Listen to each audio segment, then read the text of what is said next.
you're one place, and I say one place for good music. We are celestial beings.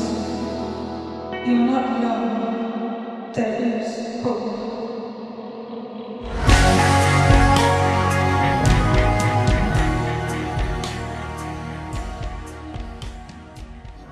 Yeah. I can cut whatever out. Oh, yeah, It's yeah. always fun to. But the dialogue I feel was like so supreme. the size of the Mario Kart characters in the new games doesn't really make a difference like that. I think Like, it's less. It's the same kind of bounce off. It's no matter who you marginally hit. less, yeah. Whereas in the old ones, I feel like speed was a real thing and lightness because I always get passed by Yoshi and I'm like, get away. Dude, Gotcha, yeah. We were playing 150cc, which I thought was normal because I'm pretty sure that's what I we think play. that's usually what you play. Yeah. What is it in the N64 version? It's like 50, 100, 150, and then extra. Yeah. Just says extra. But I'd be playing, and all of a sudden Yoshi would just be like zooming past me. I'm like, what the fuck is going on? Does this little beep, beep. You're like, Yeah. what the fuck? They do little taunts Mm-hmm. whenever they pass. That's so funny. Yeah, it's funny. And then Toad sounds like a 40-year-old lady. Yeah, but like it's not like that. It's No. more like. Yeah, I but don't know. For some reason, it sounds different. Like it sounds like a more mature person is saying, "Hello, Keela." Oh. This is my dog for all watching. If you've seen her before, her name is Keela. She's my homie, ultimate homie. She's a sweetheart. All 6 pounds of true. Is she only 6 pounds? Yeah, she's a raptor. Wow. Dude. You should see her at the vet. She's like, "Get your hands off me, She got attitude. Father, look what they're doing, Father, please." What she lacks in pounds, she makes up for in In attitude. personality, Yeah, exactly. Yeah, she's quite fierce. The small fire bat of fur. Yeah. Well, welcome to another episode of the Celestial Show, everybody. Today we got Mike. I've who been here hasn't before. been on. You haven't been on in 2 weeks. Neil, when's the last Dude. time you were on? I haven't been on in a minute That's a just because I'm so tragedy. busy Yeah. with work now. Seconded. I have late hours. My 9 to 5 grind is shifted to a typically 2 to 8, sometimes 12 to 8. Yeah. So yeah, it's harder for me to do this. But yeah, I don't remember what the last one was. I want to say it was with your pal, black hair, Oh yeah, J-Con. J-Con. Yeah, yeah. Dude, he's the man. Yeah. He's the man. He's like switching directions. He was talking about putting out a single when we did that. Yeah, I remember. But he got inspired in a bunch of other ways, and so now he like wants to get together and kind of like listen to some things. And Cool. So we got to get together with him here pretty soon. Yeah, he's cool. We had Oh. a lot of similar tastes in music. He's the I man. remember. At Yep. least older music. Yeah. He's a big Beatles fan as well. He's very well versed in tunes and like classic great music, which is Nice. something that I kind of lack. Mm, So I need to get more into that. I need to get better too. Well, I think a good thing to do, like we've talked about a bunch in the show, and especially last week's episode with Jake Pace, shout out, Burning the Masses. Yo. He's a fucking man. We talked a lot about vinyls, and I think I'm just going to start continuing to grow my vinyl collection. But every Yeah. time I buy a vinyl, I'm going to buy a classic and then a new vinyl. I like that's that. a great idea. Because you can get like Go in the Amoeba. archives. Like I want to buy everything from Licorice Pizza, but Licorice Pizza doesn't have as much used stuff. I don't think. Right. You can get them for $3, $6. Exactly. Yeah. Yeah. So I'm just gonna go to like Amoeba and buy like a bunch of classics, and then all the new Yeah. stuff I'll get at Licorice Pizza. Absolutely. And even people you've never heard about. Mm-hmm. You know, like obscure artists from the 80s. Oh yeah. Yeah. Like one hit wonders. Yeah. Yeah. I want to just like go in and ask. Like we have Freak Beat Records here as well, and I just want to go in and ask like the old dude who works there, like, "Yo, dude, like my ears are yours today. Tell me what I should check out," and just like pick something and just throw that on. Mhm. Just like, oh Yeah. yeah. I had this good experience at a record store back home in New York. Not right where I'm from, but like a few towns over. I went with my dad, and I got this record by a band from the 60s called The Zombies. They were pretty Oh, I big, know the actually. Zombies. Super well known. Yeah. They aren't obscure, really. No. But I mean, from a 21st century point of view, a little obscure. I'd heard a couple songs that I liked, so I got this album, and the clerk at the record store was like, "Man, yeah, this is in my top 3 albums." And I was like, "Yeah, yeah, I like this one too." That's awesome, man. Yeah, I don't even want to like look them up on Spotify. Like when I buy a record, you know, Yeah. like I just want to like, okay, all I get is this. But I will say, I got a Neil Diamond record from my mom, and I put that sucker on, and it was like the most depressing record I've Really? ever listened to. I'm I pretty thought sure he was super bright and happy, but I Hold also on. only know his hits. So I think. Oh shit, I might be wrong. Was it Neil Diamond or was it? Who's another was Neil? Neil Young. Neil Young, maybe. I could see Like Neil Young acoustic? being more sad than Neil Diamond. Yeah, he definitely got a bit more intimate, I think. Maybe than that's Neil who it Diamond was. might have. Yeah, I think that's what it was. And my mom loves it, and I put it on. I tried listening to it like It's 3 or just 4 so times, sad. and it's just so melancholy. And I'm Yeah. like, oh, dude, like You so. have to be in the mood. Yeah, it's like I'm sure there's a lot of great music, but if I only used that as the impression, or I also bought a Pixies record as Oh, well. nice. It's like the one with the mushroom on it. It's like got like this crazy mushroom on it, Okay. and I didn't like it either. Which Oh, is yeah. sorry for folks Well, that out can be there. kind of the problem with records, I guess. Yeah. Too, is that I guess on streaming, because the first songs you see by an artist are their most popular songs, you kind of get a really nice first impression of them. Yeah. Whereas if your first impression is from a record, the first song on that might be a more random track. That You're like, Yeah. oh, I don't see the crazy appeal in this, but Mm-hmm. that's kind of the beauty in it too. And that's like the point as an artist when you're making a record.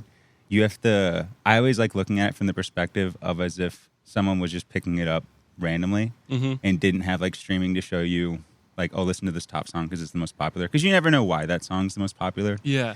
Sometimes it's like it's the most popular because of a TikTok, but it's only because it fits really well into TikTok. Certain things, yeah. But like the best song is actually like, or the best listening experience. Like I always think of J. Cole, Forest Hills Drive. Like that album, you can't just listen to one song and be like, oh, I love J. Cole. Like that's Right. Yeah, every song on that album is amazing. But like if you listen to the whole thing, it's Yeah. like that's when you realize like, holy shit, like Yeah, how it's a work of art. truly. Yeah. So it's fun to make that. Random question point, because I don't know what the stat is. Do you think there's a rule of thumb for songs to be, when they're the intended hit, to be the first song on the Yes. album? Yes. Okay, so I don't thought- think it's always the first song, though.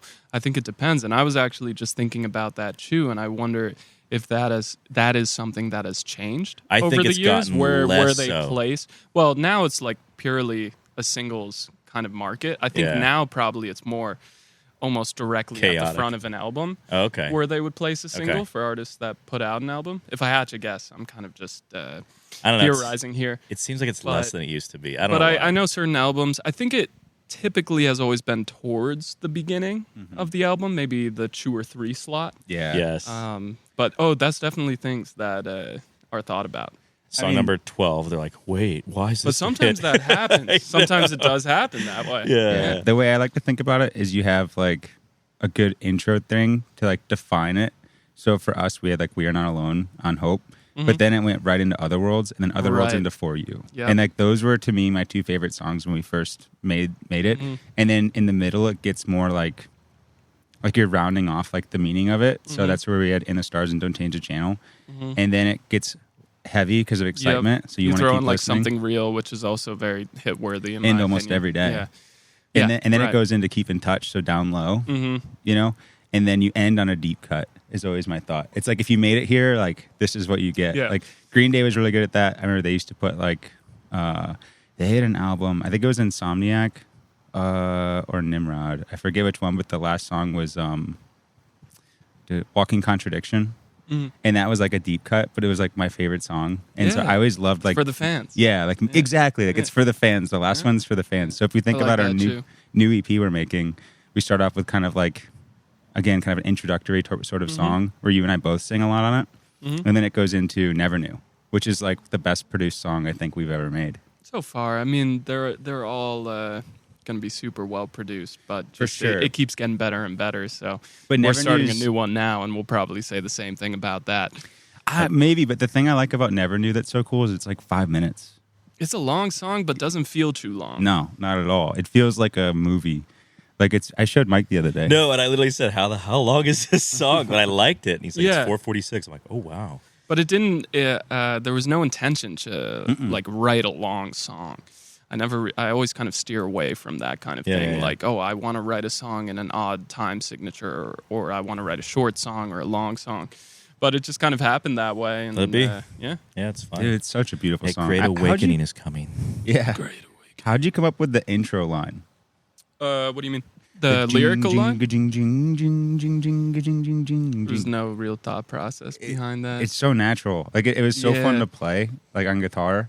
It was it's very like a lot of times you'll write things and I'll be like, damn, like this is so different from something that I would have written, which is awesome, and I love that. But that one felt like a really cool blend of like, oh, this is Neil, but this is Celestial at the same time. Right, yeah. And so and like, I definitely did have that going into that song. Not as like nitpicking every little section I wrote to make sure that it fit the vibe, but just kind of an overarching thought of it, you know? yeah. Because at that point, we had already started working on Distance, so we already kind of had a general direction of the new song. So there was definitely kind of an overarching thought of where to fit it in. But it wasn't like, you know, micro assessing every single little part of it. Yeah, Macro assessing. I just think it's so cool, like the vibe it gives you, because it's like for folks listening, you'll hear it in like a couple months, I imagine. But it's like kind of not out of tune in a sense, but like it's not your traditional just like chords, like, you know what I mean? Yeah. It plays around a little bit, so it creates this like tension, and then the drums are also like massive in the beginning, so it just creates this like really cool world. Very cinematic. Yeah, super cinematic, which is the most fun thing about writing for Celestial. So it's kudos, man. It's a really cool Sounds song. great. And we did a lot with it. Yeah. I mean, even when just you and I started the demo, it transformed a lot. And then getting in the studio with Flo, it transformed even more in such a great way. Do you like, because like both are great, like to write a full demo, like the one we started today, but like the demo's like pretty much done essentially. Or I guess that's the right way to ask this. Like, yeah, you're wondering, like, do you like more work in demoing production? out or like getting in there with the kind of more of a blank slate? Yeah, because I think Never Knew, we went in there, like the song was great, but there was it was written in a way where there was so much you could do with it. Yeah, I was still very open. I think I like both. Yeah. I think Easy answer. yeah, it is the easy answer. I mean, I do like both. I think different things will come from both, you know, in terms of setup and just tools at your disposal. Yeah. It's very fun. But this song definitely did come out great. Yeah. I mean, just, there was one morning the other day, like I think last week we were on like the almost final mix. It was like pretty close to the final mix. I think we had like one more big session left to like go in and touch everything up. And I got in my car and I was like so stressed that morning for something happened from work. And then I like got calmed down. Like I realized like, oh, never mind, this isn't that bad. And I like decided, I was like, I'm just going to jam the whole way to the customer I was going to see. And while I'm driving, I like put it on. And it was the first time it really hit me. Like it was like the right time, right place for me to hear it. And I was just like, oh my God, like this song is amazing. Like it really hit me. And I sent you guys a text. I was like, fuck me, this song is good. Yeah, it came out fantastic. I had a kind of similar experience, not in exactly the same way, but it was more in terms of like the chorus melody. Like I had listened to the demo a bunch, and obviously I've played and sang the song, just me and my guitar plenty of times. And, you know, the melody came out very naturally. It's not something I really thought twice about. But listening to it once we put more production on it in the car, the melody just hit very differently. It had like a different feel to it. I don't know exactly how to explain. Not in a bad way, in a good way, actually. But the phrasing kind of, I don't know, seemed a little different to me than how it felt in the more stripped down versions we had done before. So yeah, I get it. Hell yeah. That's awesome. So I wanted to also start off this episode. There's this song I've been listening to by McCafferty. And before I describe these lyrics or like say these lyrics, because it's just such an interesting thing to me. If anyone knows who McCafferty is, so McCafferty's a band from Medina, Ohio, and they were a major part of like the Midwest emo movement, and they were really just famous in Ohio. Like their listeners are huge now. They have like over a million monthly listeners, but they don't tour. And they put out like a song every now and then, and the main guy is Nick Hartkop, I guess is his name. Yeah. How to say it. And the story of the band is basically they started when they were like an end of high school or something like that. Played all over. Sounded very similar to the Front Bottoms, like super shouty emo. Very, very good music. And like very like spoken word punk is kind of like the new term I'm kind of using for a lot of that stuff, because they're fitting so many syllables in such a small like amount of time, which I really appreciate. So the lead singer, this is kind of like story time. The lead singer, I guess, was like super abusive as like a bandmate. Like he was just like Sucks. the way I kind of look at it is he was just like a mega dick who was like super motivated and said like, how do I, like gay slurs a lot. Okay. Like, you know what I mean? All right. Yeah, even in like a song, there's like lyrics where you like, because we're on a podcast, I'll say like the F word. You know what I mean? Really? Like, On yeah. a song? It's Wow. this EP. It's called Trees or something like that. But it's good. It's like I don't think of it as like saying the N word. Really, you know what I mean? It's like a different vibe. And like with art, it's always, you know, kind of how do you interpret it? You know, but Right. Different time as well. yeah, different time. This is probably like 10 years ago, maybe more. I don't know how old he is. But it's like very punk, like fuck you, like, Right. and it's I kind of respect the whole amount of music, not necessarily that specifically, but so anyways, he ends up getting like canceled essentially, and he was a mega dick. Like By his bandmates as well? I think or- he went through several bandmates. Okay, I okay. mean, that's never a good indication. of Yeah, who's a you got to get person. along with your band. Dude, that's like the number one. 'cause, like, Yeah. at the very least, you're gonna have memories of looking back and being like, "Oh, me and my buddies did Yeah, some really that's cool how, shit." I think that's how it should be for sure. 100%. Yeah. Totally agree. And that's like what I think we Yeah, really yeah. pushed for that. Uh-huh. And so essentially at one point he gets like publicly canceled, and the allegations are like, yeah, he uses like Slurs. homosexual slurs. Yeah. And he's like, apparently one of the allegations was like animal abuse. So I don't know Ooh. what the story was behind that. But he's a crazy dude. Like he's a crazy artistic dude. If you listen to the lyrics, it's insane. Mm-hmm. So his life had this trajectory of like stardom in a way. Like Midwest emo was kind of a new thing. I'm not talking like Fall Out Boy style Midwest Sure. emo. This is like a whole different thing. And like it's like kind of shitty production, but it works really well. And they were having all this success, and you know, touring all over, and it's great. But that's, I think, when like the mental health issues of this dude started to really like fall apart, and like I'm sure alcohol was involved, and like drugs I'm and sure. things like that, Yeah. and just kind of went nuts. And then everyone like disbanded. They'd get back together, put out a single, say like, "Oh, we have merch coming, we have new music coming," bands together, and then they would disband again. Right. So they haven't been touring in forever. I mean, so many rock groups. Yeah, and so I think of this dude like because of the lyrics, like I'm very empathetic, and so I get sucked into it in a crazy way. Sure. And I imagine myself as him in a way, and like you have this success of this very unique thing, and then it kind of comes crashing down, and you try to make it work, but at the whole time you're not like really fixing the underlying problems of like whatever mental issues you're going through. Right. Like a great example for those who know like Social Distortion. Social Distortion's lead singer Mike Ness, you know, dirty punk band from OC. I mean, great music and all that, but like really in the scene, kind of genre defining in a sense. Some would call it like the origins of pop punk because of the way it's written and everything, but I think it's more like if you took rockabilly and punk and old country and punk and mixed it together. So like a bit more in-depth songwriting, not just like My War and stuff Yeah. by like, you know, Henry Rollins and Black Flag and, you know, all the other bands that are kind of in that same era. And so he was addicted to heroin, and they had like a couple people dying. Or the guitar player, his first name is Dennis. It's terrible. I forget his last name. Anyways, he died like really young, brain aneurysm. So the band had all these like trials and tribulations. Plus, like the space they were in was not clean. Like a lot of drug use, Sure. really dirty, no money. Yeah.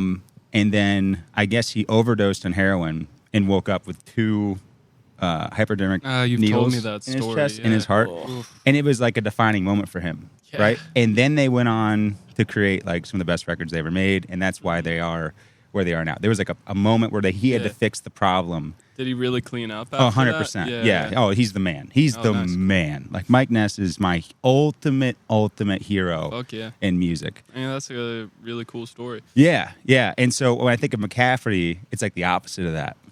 You know, it's like he never fixed the problems, or his mental health issues were so bad he could never actually become. It got worse. Yeah, exactly. So it never really came together. But he put out this song called Medina, Ohio, and When was that put out?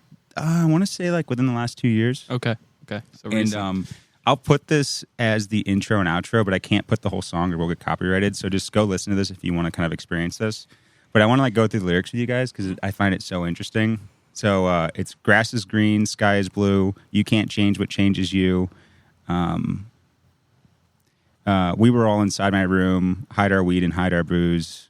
Cross my heart, hope to die. Hope you're always in my life.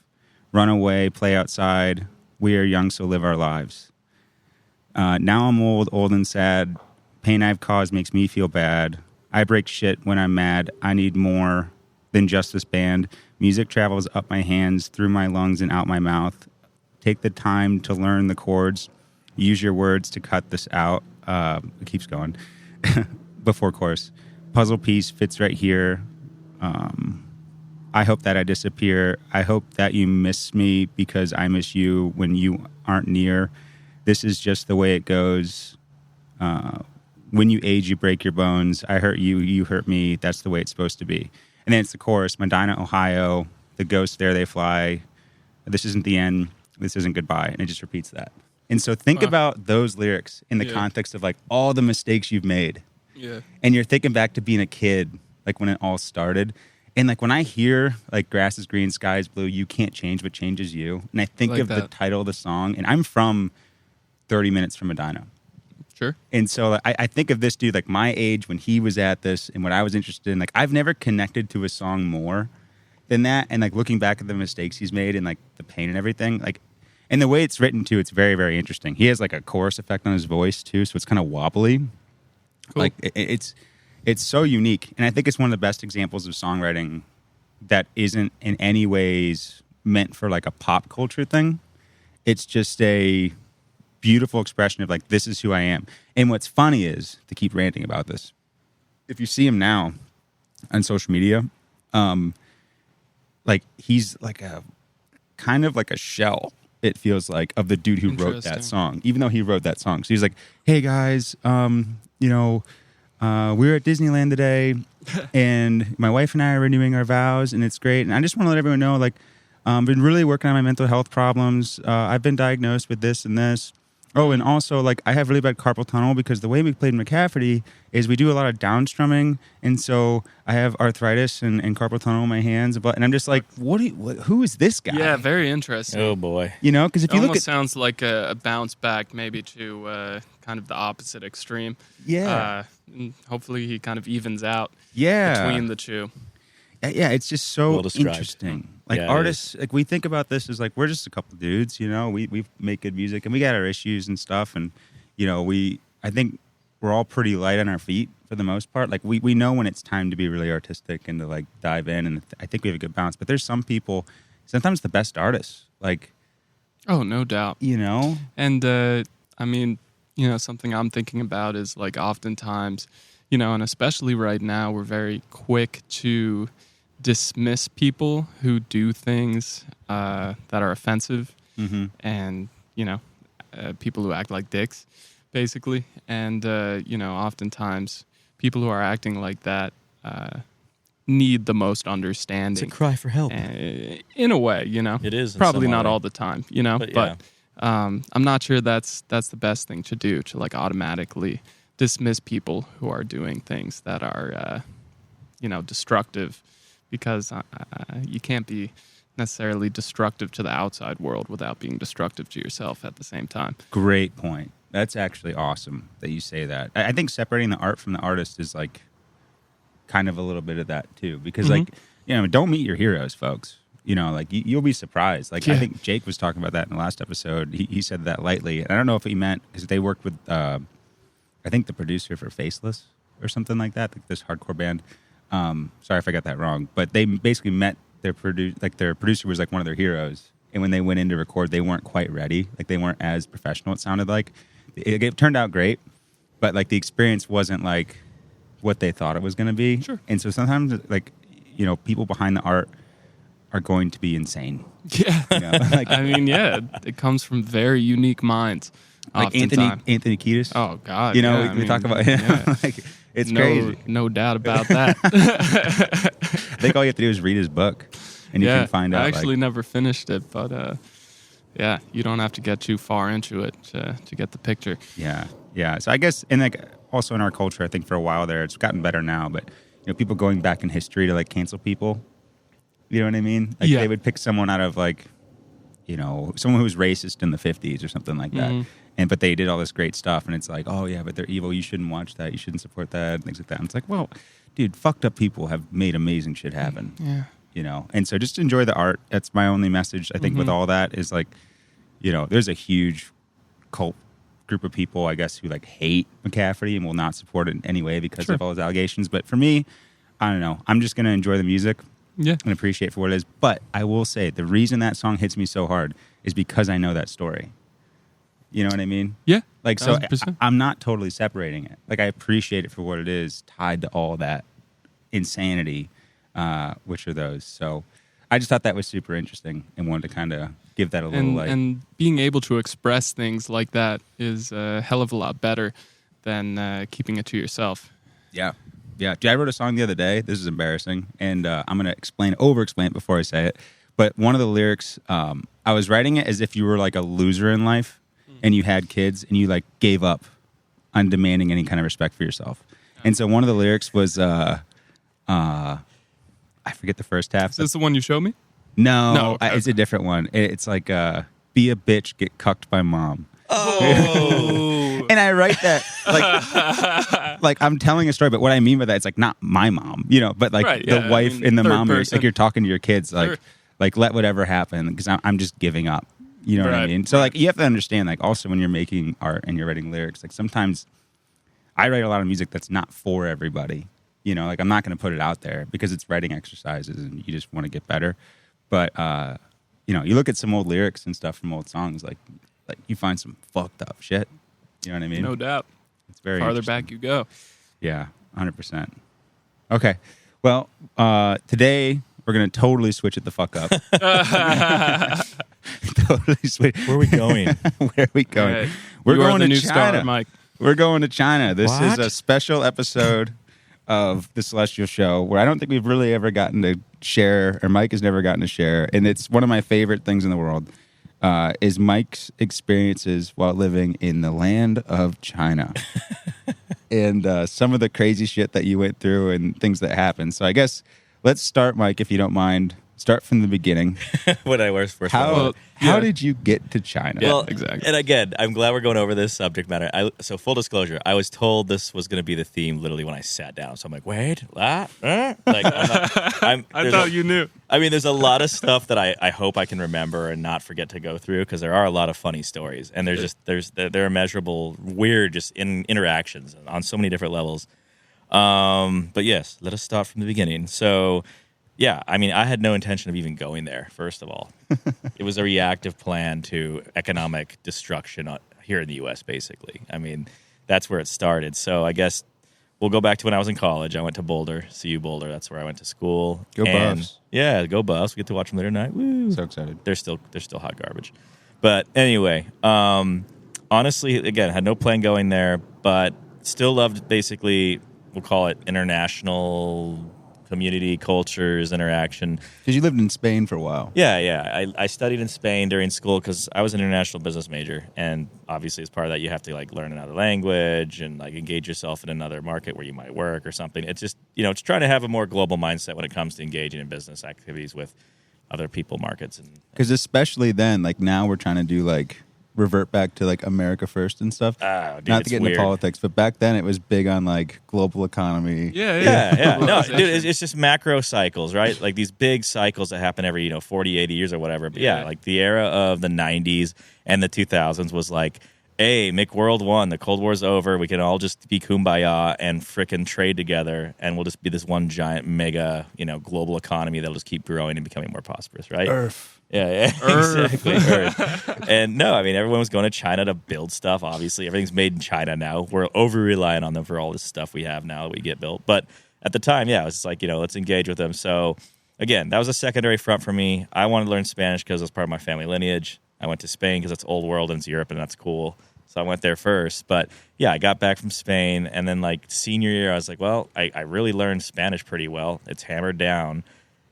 I do like languages. What else can I learn? Because I took German for a semester. It's a tough one, freshman too. year. And I only wanted that one because obviously, like every kid in high school, you're like, oh, World War II, Nazis, that's cool. Like, I'll learn about this culture. You like the Nazis? No, it was like the era Don't of like clip that. exactly. No, it was like the era of like how did they get so powerful? Yeah, like, I it get became it, this I get it. giant force that we had to like go and just knock over and defeat. But like the language, like how organized they are, you're like, well, okay, that's something I'm like a marvel at, right? Because they make good cars and stuff. Yeah, engineering. Yeah. They're obviously a very organized culture. So I was like, oh, I'll learn German, yeah, and I was bad at that.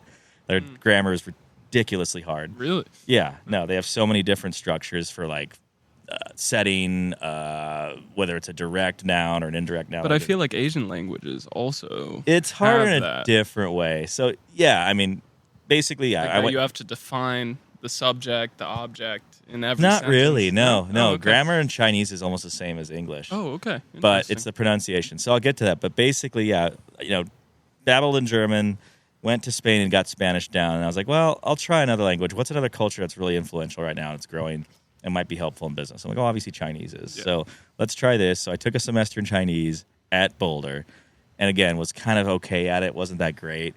And I think it just goes back to also like me learning languages. I don't like studying and opening a book. You have to do it, but immersion. immersion's the better way. Yeah. So I took. I was like, this is okay. Like, yeah, I get the basic stuff. Xie, like thank you, ni hao.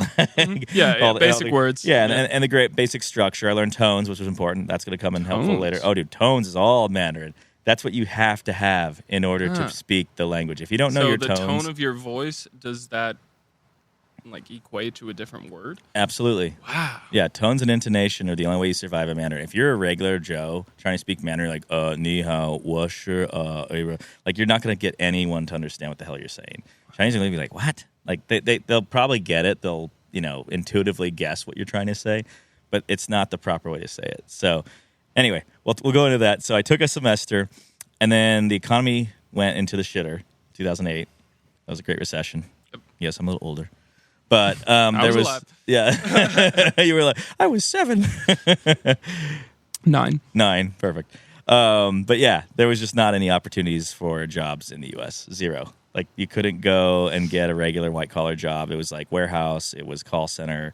I was a barista. I basically kept my Starbucks job that I had in school, and it was part time. Couldn't get like full time hours, but it was something. Dude, and you were crushing it. I was, dude. Yeah. Tell me what you would do. You'd work double espresso machines and take the drive. Yeah. So in Boulder, it was easy. The Boulder Starbucks is gone. The one I used to work in, they bulldozed that. Now it's like a expensive condo. But at the time, it was just a walk-in store, so it was a little bit more manageable. It was mostly college traffic, right, going to and from their dorm or their house to go to class.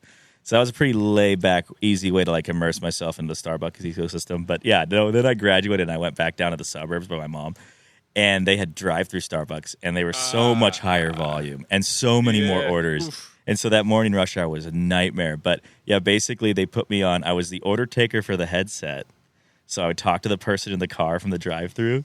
Hi, But I'm then- Mike. What's your name? Yeah, no, welcome to Starbucks, Rich Wildcat. This is Mike. What can I get you today? Like, that's what I have to do on repeat, just like a sound clip in my head that I had saved. And they'd tell me their order, and I would have to repeat it back so that whoever was putting it into a system on a computer or touchscreen, they could do it for me. So the repeat was like a second chance for that person to get the order in. Okay. So I'm not actually entering it. I'm just repeating it for the person Interesting. on the front of the store in a computer.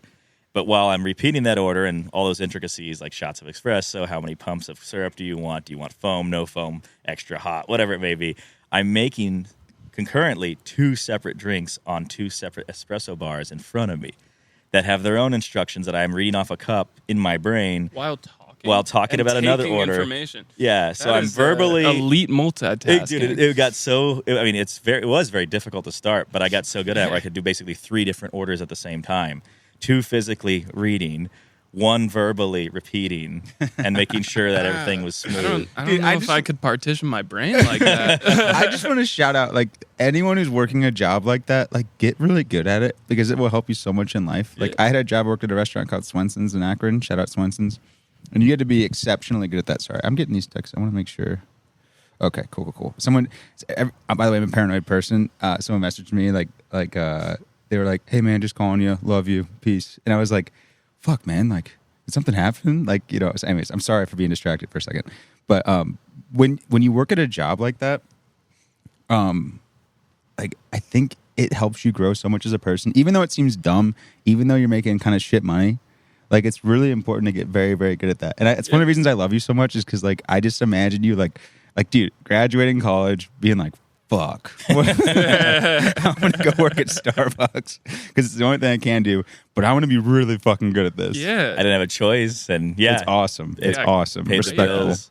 But yeah, so I'd have to just basically manage myself between all these different micro tasks. And I always had this one guy, I remember, like, I can't remember what his name was, but he was a really picky, like, business guy. And he would come almost every fucking day. That was his power, dude. Dude, he wanted his frickin' venti triple extra dry cappuccino with a Splenda. See, I'm already lost. What's a dry cappuccino? So here's what it is. When you make the milk on steam wand, basically on an automatic espresso machine with a steam wand for milk, where you heat up the milk for the lattes and whatnot, depending on how you basically steam the milk at what level and for what duration, you'll get either frothy milk, bubbly milk, or like foamy milk. It's a very interesting little art that you have to learn how to use that wand. And every milk's different too. Like whole milk and half take a lot longer to warm up because it's like hardier and thicker. Whereas like a nice non-fat, you can easily oversteam and like make mush. Like just basically looks like, beer foam. It's like, actually beer foam would be good. But my point being, this guy really only wanted extra dry. So cappuccino is like the foam on top of the espresso. Mm-hmm. That's basically all it is. It's espresso at the bottom, which is like the coffee shop. Yeah. And then the foam on top. Lattes is just like full hot milk. There's no foam really. There's a teeny bit on top. But like cappuccino, he wants extra dry. So he doesn't even want like any like semblance of a volume of a taste of like liquid milk. He just wants like this hefty, like soapy foam, milk beer layer. foam on top of his espresso. And I worked really hard to get this guy his extra dry fucking foam because he was so picky. So it got to the point where I got really, really good at it. He's the guy from SpongeBob. Something, dude. No, but he'd come in and be like, is Mike working the bar? And he'd be like, yeah, Mike's working the bar. I'm like, I'm here, dude. Because I could turn on my own headset. I could push the button and like interrupt the person at the drive-thru. I'm like, I'm here. He's like, excellent. Like, no pickles. Yeah. What is it, bubble bath or something? Yeah. I don't remember, dude. But you'd get these customers and you'd learn their pickiness things, like what really ticked them off or what they really wanted. And so like that was a weird part about being there too. But yeah, I was literally there for 6 months, I think, and I'm like, I gotta get out of here. Like it's not that it's bad, it's just like I can't do this perpetually. I'd be working like open shifts, so like 4:30 in the morning, right when it would open, to like noon or 1 o'clock, that whole 9-hour day. And from like 6 a.m. to almost 11, you've got all kinds of people going through there, right? You've got people going to work. You've got the mom who's dropping off the kids at school. You've got high schoolers coming in before they go to school. It's just chaos for 3-4 hours of me just going doing all these things, like wands and double shots. This one's a decaf. This one's a half calf. Like and just the machines. Yeah, exactly. Do you ever have that feeling where like your brain like gets ahead of your body and then you like kind of you can't compute for a second and you're like, wait, what did I just do? And you just like fall apart. You're like, come on. Believe it or not, I had very few meltdown sessions because I just got I had to lock in so good. I knew if I didn't, like it would just fall apart. So yeah. I would like plan ahead, like knowing that like, plurality of drinks are 2% milk. So I would have milk ready. Like I'd have like the cold pans or carafes of like milk ready right next to their steam dish or their steam pail. And so if I needed one, I would just grab it and throw it on and start steaming it. Like those kinds of things. I just got really good. I'd have a queue of shot glasses waiting. Old ones I would just toss to someone so they could go wash them for me. Yeah. And then they'd come back with a fresh batch. Were you captain of the ship? I was shift supervisor for a little bit there. Oh, hell yeah. Dog, let's go. But again, not what I would call a BA or any sort of postgraduate degree, undergrad, application of a career. So I was like, all right, what can I do? So I started looking like, all right, I took Chinese for a semester. There's no really good jobs here. I want to do something exciting and unique that, obviously is not just to be a doldrum occupation that's repetitive and exhausting. All right, I'm just going to go to China. So I looked at teaching English. Big jump. Yeah. Wait. I thought you were you were meeting with someone that you used to practice Chinese with or something? I went and got a certificate that basically said I could teach English there. No, but I thought like you were sitting in a restaurant with somebody. That was later. That comes later. Oh, okay. Sorry. Yeah.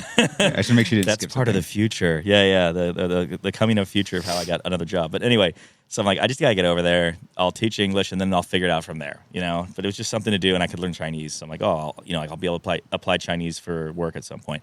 So I started looking at these classes that would help me become a teacher.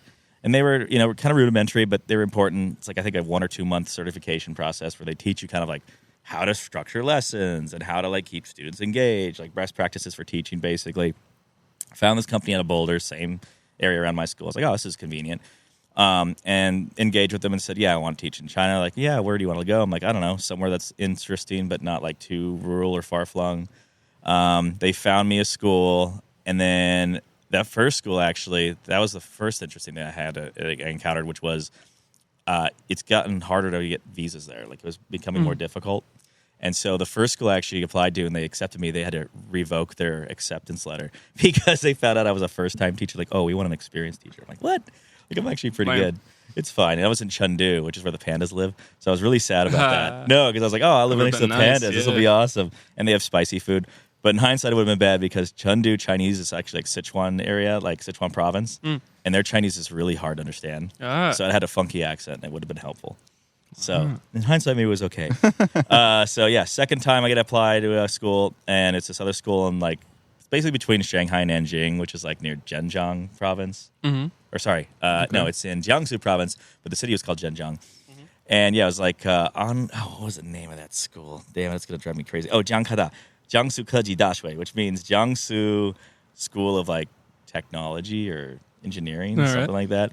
And so I was like, all right, I'll take this job. This sounds cool. And so they're like, yeah, you'll start in fall of 2009. So I go over there, I'm trying to think, like a month and a half before I start to both do this certificate training course, but also just to acclimate to the culture a little bit. Because remember, I only have my 1 semester of Chinese. So I'm like, I've got the basics down, but I really need like dig into this. And I remember the first thing I did when I landed, like first thing I noticed was like, oh, it's really foggy here. And of course, it was, I mean, there's humidity, but it was mostly smog. Just dirty, dude. Yeah, it was a lot of smog.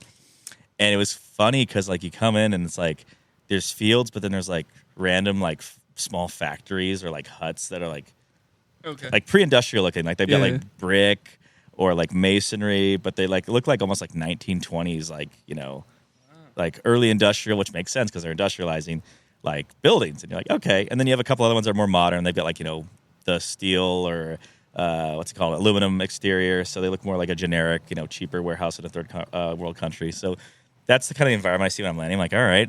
And the airport's fairly modern. It was Shanghai Airport. So they had just actually built it. So it was brand new. It was super modern. And I was like, okay. So it's like contrast. You got old and new here. And I remember my first real, like, oh my God, I'm in somewhere crazy, was when I was going in the cab to get to like the middle of Shanghai. And I get off this like exit ramp and we go over this big, beautiful new bridge that they cross this river on. And this river's like the size of the Mississippi. It's massive. And on one side, I see like these old, like, colonial looking buildings, but they're like pretty and lit up. And on the other side is just this massive skyline. And it's like huge. And it's just Shanghai, downtown Shanghai. And it's like, 1,200 foot buildings. Which so like, developed so fast. Yeah. You see a time lapse? Oh, the dude, last it 40 years. Yeah. All right. So everyone do Unreal. yourself a favor. If you go online and look up Shanghai skyline 1990 versus 2010, it will blow your fucking mind. It's insane what they did. It's basically rice paddies to a New York, like Manhattan look. Possibly in 20 bigger years. and better. Yeah, exactly. No, and I'll get to that too. There's so many things you can go with this when you talk about that development of that area. But basically, yeah, I get into this nexus of like we'll call New World Chinese development as they're exploding on this global world economy tour that everyone's doing after the Cold War. And I was like, oh my God, like this place is so lively because there's like traffic everywhere. So it's like Manhattan in that way. But then there's like street vendors all along the sides of the roads. Like they've got their little like light bulb with a string. And they're like cooking meat on sticks. They've got this, some guy's got a wok. He's just throwing like dumplings around in it. And I'm like, where the hell am I? What is this place? Because it's just so buzzy. And there's people, running around everywhere. Bikes, electric bikes. It's just, I can't describe it. You have to go to like a country like that to understand what it's like. It's just completely buzzy. But anyway, get to this nice hotel, like go to sleep. I'm like, oh, this is like stimulus overload. Do my class thing. And yeah, basically I get certified and I go to this school and they send me to this university and I start to teach. How much money did you have to save for that trip? Not very much. I mean, was it cheap there? Like, yeah, it's so cheap. Yeah, the yen to dollar exchange rate I think was like 7-1 at that time, something like that. What's it now? Yeah. It's still the same. So they peg, and that's part where they're kind of cheating with their currency. They want to keep things artificially cheap, and so whatever the dollar has, they can kind of just compete with the same pricing. I see. And they don't let it float too much or too little. So I think when it got to the extreme like valuation and where they were growing in value, it was like 5 3/4, like 5.75. and when it was cheap, it was like 8. I think right now it's somewhere in like 7 area. But yeah, I mean, and that's what's like, people say, oh, the dollar will not stay the reserve currency. I'm like, well, yeah, so many countries peg to ours. Like, it's not going to happen anytime soon. Yeah. Like, there's so much to that. Anyway, but yeah, so I go to this university. Oh man, I'm just trying to remember like what other overloads I had being there. I mean, obviously, this being thrown into this, place where your employer is completely foreign to you, and like they have decent English, but it's fairly limited. Like their contracts, I remember being very rigidized. Like I think my salary was $700 a month or something, U.S. equivalent. It wasn't that much, but You could live off that, though. you could live off that, and they paid for your apartment. Like your apartment was nice. prepaid for. So like that was like It's like a residency. Yeah, almost. they gave you room and board. Dude, my apartment that first university was so gross. It was just like it wasn't very updated.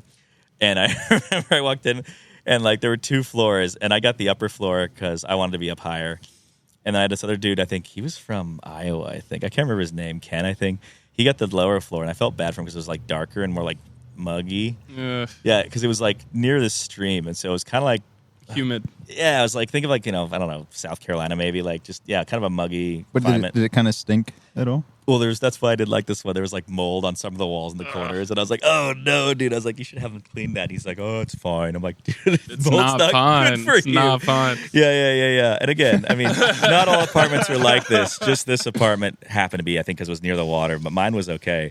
But yeah, I just felt bad for him. Like, you can do something about that, dude. It's fine. Like, they'll help you.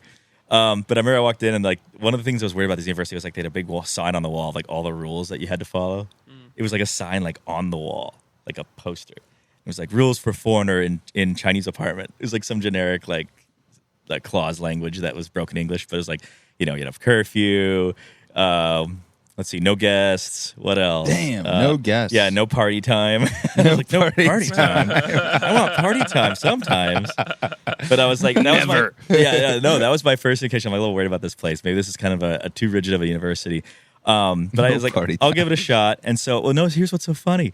So I'm here for like a week just trying to acclimate myself to this environment. So I'm like trying to go get food, trying different things. I remember during that week, I went to a soup place and had no idea what I was ordering, but it was like, I saw a picture and I was like, oh, I'll get that. And I started eating them. Like, it tastes kind of like gummy and like chewy. And like sticky. Yeah, What like was sticky, in it? but it was also like kind of like a musky, like almost like dirt aftertaste. I'm like, what is this thing? So I'm trying to figure out on my phone, like drawing the Chinese character on my iPhone, my first gen iPhone. Like, what the hell is this I'm eating? And I finally got it after like 10 minutes. I was like, oh, it's stomach, like it's intestine, like stomach and large intestine. I'm like, oh no, okay, not what I want. I want like chicken or something, but it's fine. I ate as much as I could. But yeah, it was pig intestine and pig stomach. But then I found some stuff I really did like. Like I found this soup that's called malatang. Mala. Yeah, mala. Yeah, I've had mala. Yeah, exactly. Mala's like great. spicy numbing soup, basically, is like the translation That of stuff's good. It's hot pot, but it's personal hot pot. Yeah. So if you don't want to go and have a whole like party of folks sitting around a big pot table where you're sharing it and you're dipping the ladle in, you can go get your own, but it's on the street. Like a buffet, right? Like you kind of pick your... yeah. At least the ones I've been to, they have stands with all the stuff you can put in your soup. Yeah, exactly. Just kind of, off the record. pick it up. We were talking about this. I went to Boston last week. I could not believe how many Chinese were there. There's so Oh, many Chinese. that's where I had mala the first time. Was in Boston. I saw one, and I was like, how the hell is there a malatang here? This is Yeah. crazy, because it's a very Chinese staple. Were you in the Harvard area? Yeah, Where you saw it? It was there. Exactly. So anyway, I found that, and I was like, this is yummy. So I really latched onto that, and that became like my weekly staple for literally 3 or 4 years. Malatang was like my McDonald's. It's like, aside from McDonald's, which I also needed. But yeah, you basically go to a fridge, you pick out all this stuff, meat and vegetable, and they boil it for you in a pot on the street or in the restaurant, and that's your soup. But anyway, so I'm learning all these things, trying to speak my Chinese. People are in just like weird interaction because a lot of like these smaller towns, they don't see a lot of foreigners. Shanghai's different. Shanghai, you see people walking around all the time. All kinds of general expats from Germany, U.S., whatever. But in this smaller town, it's like you're the anomaly. That was like, you. Especially me with my golden blonde hair. Oh, yeah. And that's what they called me. I was Jean Tofahren, which like Jean Tofaren's like gold hair person. So the first thing out of their mouth would be like, why Goran? It's like a kid, saying, oh, foreign person, Why Hello. Because Chinese, it's not a bad thing. It's just how they express themselves. They're very matter of fact with what they say. Sure. So it's like very binary. It's like, oh, there's a foreign person. Right. Or even like if they see someone and they have appearance that, they want to describe or express, like they'll see a foreign person who's overweight and they'll say, "Oh, that's a fat foreigner." Yeah, Like, they'll no, just I've say that. heard things like that as well, where it's like if you go out in public, you have like a pimple on your face or something, or you broke out. Like people will just be like, "Wow, you're covered in pimples." Yeah, exactly. It's like, "Oh, you should clean yourself." It's like, yeah, I know that. I can't help this right now. I'll take care of it. Thank you for letting me know. You should clean yourself. But it's just how they engage with people. So yeah, I go and I'm learning all these like I guess called cultural mannerisms and things and all that. And yeah, speaking my manner as best I can. And yeah, that's the other thing they do is like if you speak any semblance of manner and even halfway good, they get so excited. And They're how so good happy. would you say you were I at mean, that point? When I first got there, it was like basic conversations. Like, "Hi, my name is." I'm could from order America. food. Well, apparently not. If I have my freaking intestine soup, but I'm working on it. Okay, so yeah, I know how to get beer. I know how to get a bottle of water. But yeah, they always be like, "Oh, your Chinese is so good." I'm like, "Oh, thanks." Nolly, like where? Not me. No, who are you talking about? That's like what you're supposed to say. Stop it. No, that was the first flattery term that they taught me of like how to deflect like praise, because yeah, you're not supposed to be too like overly happy about it. Okay. So nali literally means like where, like I don't know. Yeah. Or yeah, exactly. Who is it? Who, me? Yeah. And then another thing you could say is, "Oh no, it's not that good. It's mama hoo hoo." And mama hoo hoo means horse, tiger, and that's like so in English. Oh, okay. So they taught you, "Oh no, amazing. 不是, this is mama hoo hoo." Like it's only so. that. They're like, "Oh yeah, that's true, huh?" Like and just like go off of that, keep talking. How cool. Yeah. So I'm navigating this space, and then they finally start the school year for this. And then How long were you there before they started the school year? maybe 2 weeks. Okay. Yeah, I'm walking around this area, and again, my only friend is Ken, which is Iowa Ken. And Iowa Ken's kind of keeping to himself. He doesn't want to come out of his apartment. I'm like, all right, whatever, it's fine. I try to find restaurants. I try to find bars. That's one thing I That's love how you about you, have to do Mike. it. Yeah, you take Mike anywhere. He's just like, let me explore this. As you should. Yeah, but have it's to. a good person to have around. Like, Yeah. Find yourself a Mike, someone who's just willing to just like go for it or become that person. Because I mean, yeah, because I didn't take anyone with me. I mean, obviously, it was by myself going there and deciding I want to teach English. And it was my first foray to another country. Spain was kind of the ground setting for that. Oh, that's that a helped me huge acclimate. move. I don't know if I could go. Yeah, anyone. I would definitely say if you go to a country and you want to segue, obviously pick Europe first because it's culturally somewhat similar. China's not that similar. China's a lot more different. But again, if you have an open mind, I think you can do it anywhere. But so I start this school year with this Ken guy, and I find out literally like the day before that I'm not teaching at this campus. They're actually going to move me to another campus that's in Zhangjiajie, which is like an hour and a half northeast. I'm like, wait, wow. what? Like, you didn't tell me this. I'd already started to unpack all my stuff, and it was just sprung on me like at the 11th hour. And so that's another thing about China that you have to get used to. And they did warn me about this in the certification classes, which is you have to, quote unquote, go with the flow. Because sometimes there are rules and things that are organized in China that make zero sense whatsoever from a planning or execution standpoint. And you just have to kind of just deal with it. And there's nothing you can do about it. Yeah. And if you try to fight it or get mad about it, it's not going to change anything. People just think you're unruly and, impolite. But you just have to be like, all right, it is what it is. And I wish I could think offhand because I know I'll think of them later. But that happened to you on the daily there almost. And you just kind of settle into it at some point. You're like, all right, it's China. There's a lot of people here. It's kind of chaotic. It is what it is. And I think it does help me because I think it got me to be more, I guess, agile and like accepting of chaos for other things in my life. That's like a good lesson for life. Yeah. And plus, you're in a context where you're just like, well, fuck it. This is the only thing I'm doing right now. Like, that's probably one thing that was really cool was like when you're there, there's nothing really else you're focusing on. It's just like, let me just figure out this culture and I guess I'm going to teach English, but I'm here. Like, Yeah. I'm Yeah. here. So like whatever happens, I'm just going to You have be. to go with it. Yeah, Exactly. So that's what I did. I said, all right. So I packed all my stuff. I put all my suitcase. I'm like, bye, Iowa Ken. Like, I'll see you later. And I did. I don't think I ever saw him again. I know the last time I saw him. Because what happened was I go to this freaking school, and they basically put me on like a, Chinese 80s bus. So it's kind of bouncy and old, but very basic. Pleather-covered wood panels, basically, for the seats. Extremely basic. Like, I would probably say late communist before they started to modernize bus. Sure. And it smells like with diesel, like all that kind of stuff. You're going on the highway, all the windows are open, stuff's blowing everywhere. Like, that's the vibe. And I'm like, all right, I'm going here. And it gets dark like halfway through this journey because I leave in the evening or early evening. And I get there and it's dark and I can't see anything. I'm like, where am I? Like, there's no lights. There's no, like, outside, just darkness. I'm like, what the hell is going on? And we finally get to this little gate. And, you know, one of the, like, security Chinese guys comes out. And he's like, oh, pushes it through, you know. We go in and it's like, I see these, like, 4 buildings. And they're, like, 5 stories. And they look like, you know, dorms or apartments. I'm like, all right, this looks like probably what I'm staying in. And so I get there, and they're like, all right, everyone off. And it's like a mixture of like me, some other Chinese instructors, and maybe, I can't remember if there were students on this bus or not, but it's like, I don't know, maybe 8 people on this bus that holds 50. And they get off, and I'm trying to remember if I have a chaperone or not. I think I do. But she basically says, yeah, your apartment is here. You sleep, I see you later. And like she gives me, I think, her cell phone. I'm like, all right. She's like, good night. I'm like, well, I don't know. Is there a place for dinner? Like, like, Chifan. Like, I want to eat dinner. Like, Wan Fan. Can I get some dinner? Wan being evening, Fan being meal. And she's like, I don't know if there's anything around here. She's like, you can try the village over there. Oh, my God. And yeah, she's kind of left me to myself. I'm like, all right, fine. Damn. So I go into my apartment. It's empty, bro. There's no one in this apartment. It's a brand new apartment they just finished. And also, this campus is not in a city like my last one. Like the last one was literally like you go. It's like, you know, I'm trying to think like what's a good, you know, like UCLA or USC. Yeah. It's like literally in a city. So you walk and it's like, you know, commercial stuff, and then you eventually get to the corner of a campus. You know, There's a school. This one was like BFE in the middle of fucking nowhere. Yeah. That's why I got to see there. There's like fields and dark, and it's just this campus they built like I think a mile or 2 outside of town, and it was just gonna like be there, and they would develop it over time. I was like, crap. What am I going to do here? So no party time. No, very limited party. So I go to this freaking apartment. I dump my shit off. And yeah, because it's brand new, there was no one that was living in it. There were no lights on it. I think there was like 4 tenants in this building. And it probably had like, I think probably 80 apartments. Wow. Yeah. Dang. They put me on the top floor. Back rooms. Again, most Chinese buildings that are under like 5 stories don't have elevators.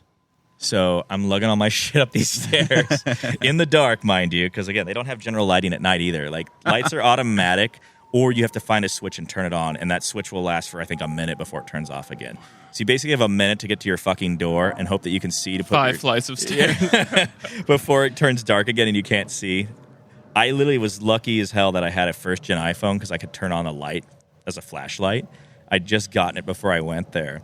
And so that was basically my lifeline for so much. It was my dictionary. It was my way to, like, write characters with a screen with my finger. Before that, it would have been so much harder to navigate in China. Like, having a smartphone was so clutch. Did they not have universal keypads at that point? They had T9, but dude, T9 with Chinese is so complicated. So if you're older, all right, so I'm older. I used to have to text with a standard 1 through 9 digital, like a button keyboard, like on a regular phone. Yeah. Before a screen smartphone. Oh. And so for other languages, they had that. So Chinese has this English called pinyin, where you're basically phonetically sounding out the sound of Chinese with Roman letters.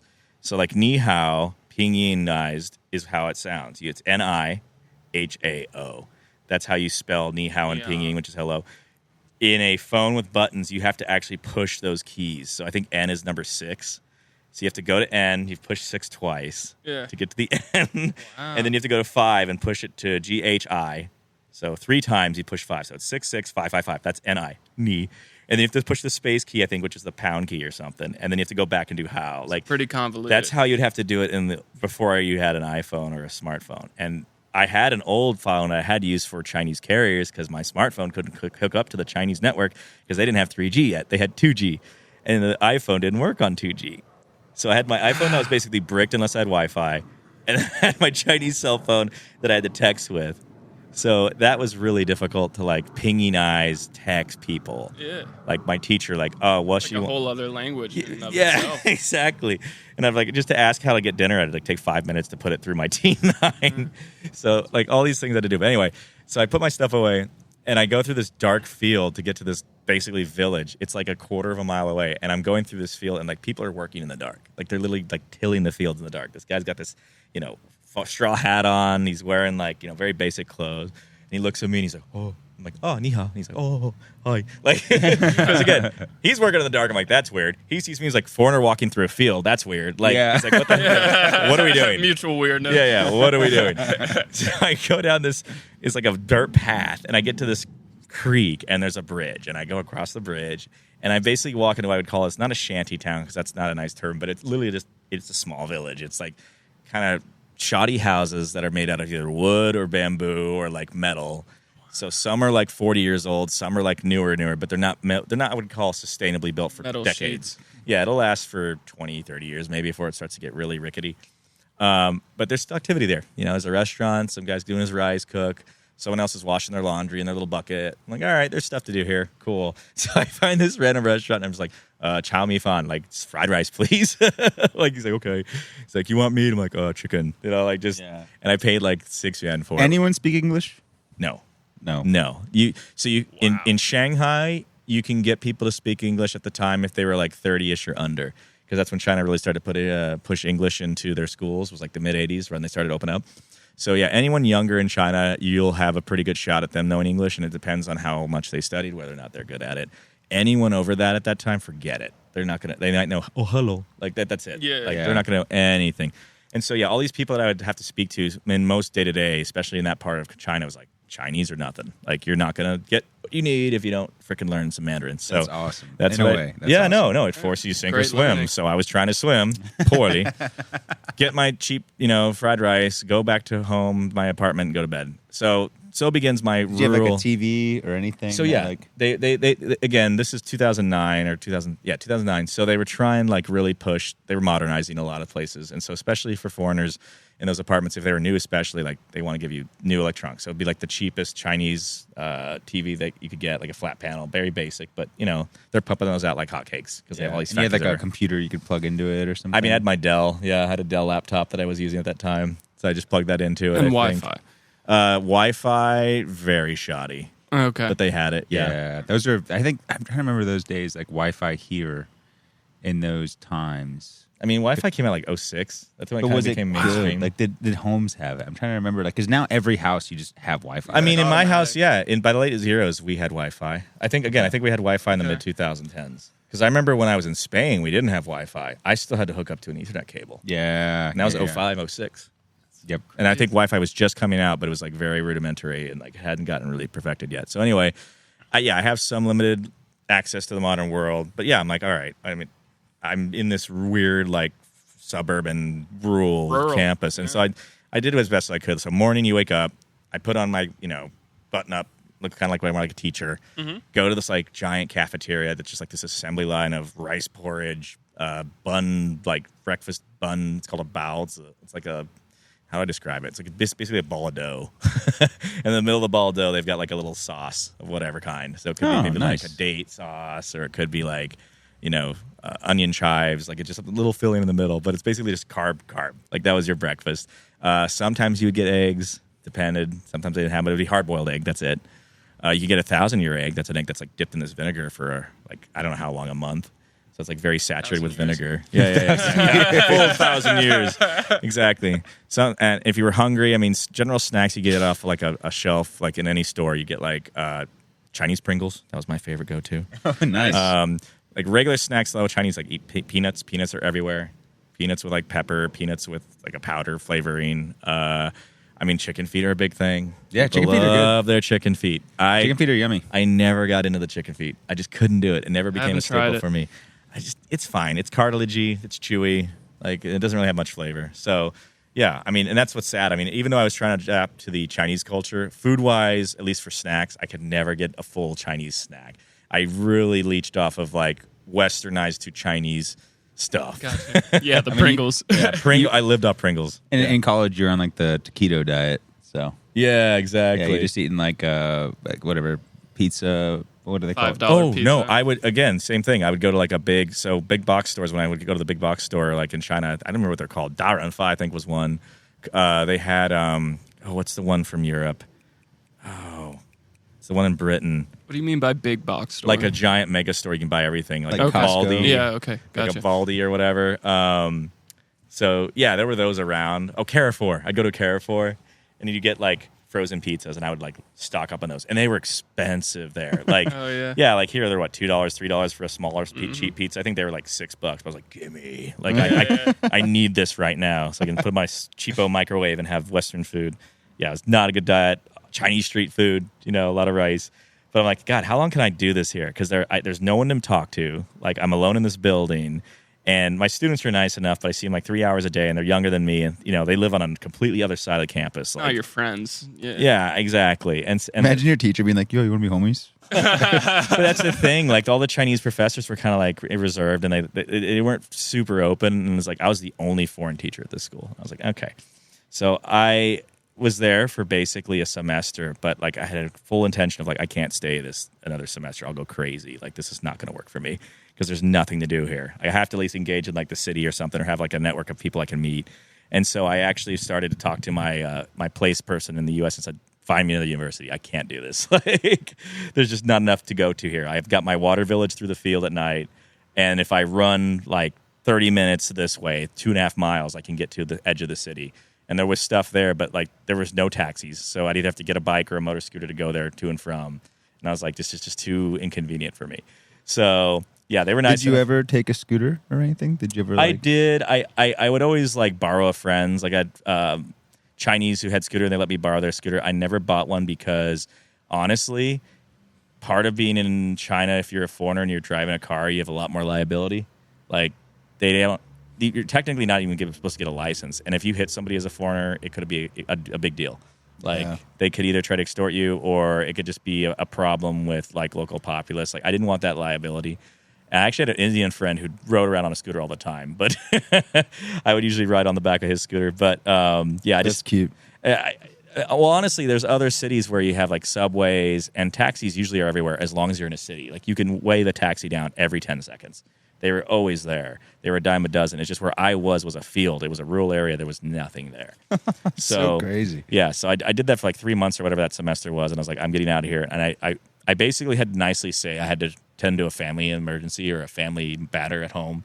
And I gave the director, I remember she was so offended, but I was like, I'm sorry, I didn't mean to. Like, it was just like, because I signed a year contract. So I was really breaching my contract. So I have to go home. So I remember I got her a nice. You lied, though. I did, but I gave her a nice framed picture of U.S. stamps. And on those stamps were lighthouses. And why did I give them lighthouses, John? Because this school was like a naval engineering school. Oh, wow. And so I said in my letter, with the help of one of my Chinese friends, like, I'm sorry I have to leave, but I hope these provide for you a good symbolism of the guiding light that is this university to help teach their students how to design and navigate marine waters or whatever. Nice. Something beautiful like that in Chinese. And apparently she really liked that. Apparently she kept it and used it for speeches after that. I was like, that's oh, cool. amazing. But I always wonder what happened to that picture. Like, if she hung it up in her office or something. Probably. I have no idea. But it's like her funeral. It's like the one thing next to her casket. I mean, and stamps, I mean, if you keep them long enough, they could become valuable. Maybe that was I think that's a beautiful thing you did. I don't mean to make light of it. Very nice. That's well, awesome. It's like, how can I avoid this horrible situation where I'm not happy, but also like make this person not be unhappy that I'm leaving? And that was like the best way I feel like I could do it. Because that's another thing in China. Like, saving face is paramount, and face means basically like your honor, right? It's like your trust with another party, and whatever that is, whether it's business or friends. And so it's very important not to lose face or to bring offense to that other party that like they're being wronged. And so whatever you do, you have to make sure you navigate that very carefully. And that's just, I think, a part of like a general full, more umbrella thing in Asian culture that is very common, right? In Japan, it's that way too. I feel like Korea is very similar as well. So that was my first like trial test, I guess, of trying not to lose face with a party. And I think it worked out well because, I basically got to another university after that in Anhui province. How did that happen? They found me another one. Like, that headhunter university place found me another one, and I was so happy. What'd you tell the headhunter? Like, were you just like, I need somewhere that's got a city with a campus in the city. Like, it's got to be somewhere where I don't have to navigate or commute into an area where there's stuff going on. Like, that's just my only requirement. I don't care where it is. It could be in southern China. It could be northern China. As long as I'm in a city, I'll be good. And they're like, yeah, that's fair. So they found me a city, and it's called Ma'anshan. Ma'anshan is south of Nanjing in Anhui province. So I'm trying to give a good alliteration. Like, think of China as like the U.S. Shanghai's a big city on the coast, right in the middle. So it's like Washington, D.C. And then if you go west, you've got Nanjing, which was the old capital. South capital is what it was called. And that would be like, I guess, maybe like a Nashville or something. Not that far west, but like that line. So this landlocked? City, landlocked, with next up to a big-ass river, next to the Yangtze River. But then just south of that, like half an hour, was Ma'anshan, and that's where I was. That's where I got from my second school. And that was a cool school. That was Anhui Gongye Dashui, which is Anhui Industrial University. And that was like an industrial engineering school. And they wanted me to be the public speaking debate teacher there. And I stayed there actually for over a year. I was there for like almost a year and a half. And I liked that one a lot. That was fun because it was in a city. There was a lot of amenities nearby. I could literally walk to movies. I could walk to McDonald's, which was essential. Yeah. You have no idea how much you miss Western food when you don't have it on the daily. What's like a Big Mac like? The same, very similar. Awesome. It's almost the same. Again, more expensive for most Chinese. You have to have a little bit more of a middle or upper middle income class tier earnings to go to those places. That was just starting to become reachable for more Chinese. That's why they were opening them up. Is that still the case? No, they're saturated now. Like, Gotcha. they're all over the place. And it only happened over, like, the last 15 years or whatever. Because, like, yeah, the fact that Ma'anshan, I mean, it's not a small city. That had, I think, a city of 1 million, which in China is kind of like Akron. It's like a city of 100,000 people, because anything over 1 million in China is like a dime a dozen. They're all over the place. If you're a big city in China, you have to be over 5, which, there's probably 30 or 40 of those cities. We're just here. There's probably 10 maybe. So, yeah, it's insane the scale of population difference there. Like, China's got 1.4 billion people. It's insane.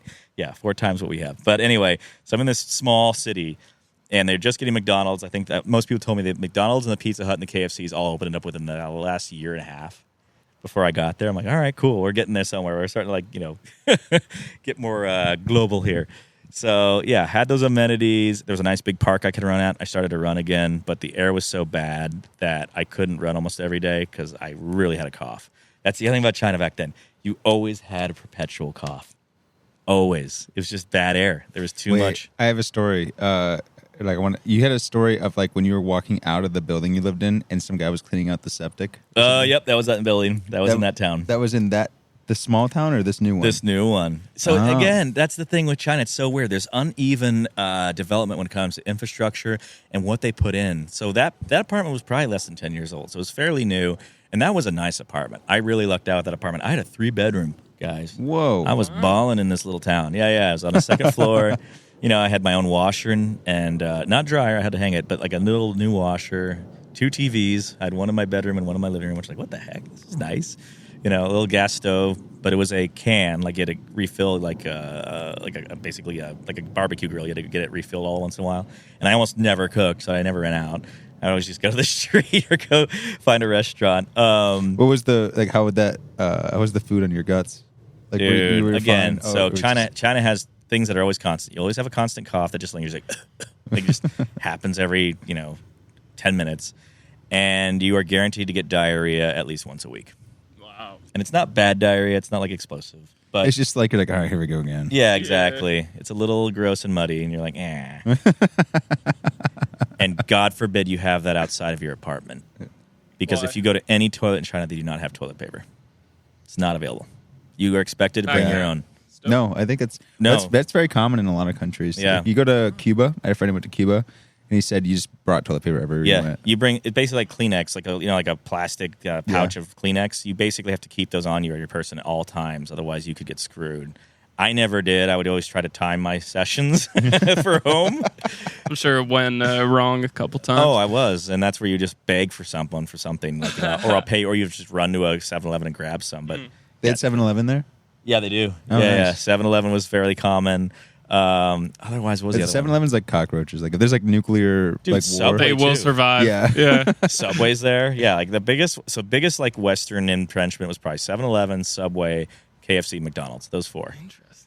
Pizza Hut's. Well, not KFC and McDonald's, but Pizza Subway and Pizza Hut's 7-Eleven. fancy. Pizza Hut's a fancy joint. That's Oh, pretty it good. is though. It's a nice so good. sit-down restaurant. Yeah. Oh man, I wish we had one nearby. After this, we could treat ourselves.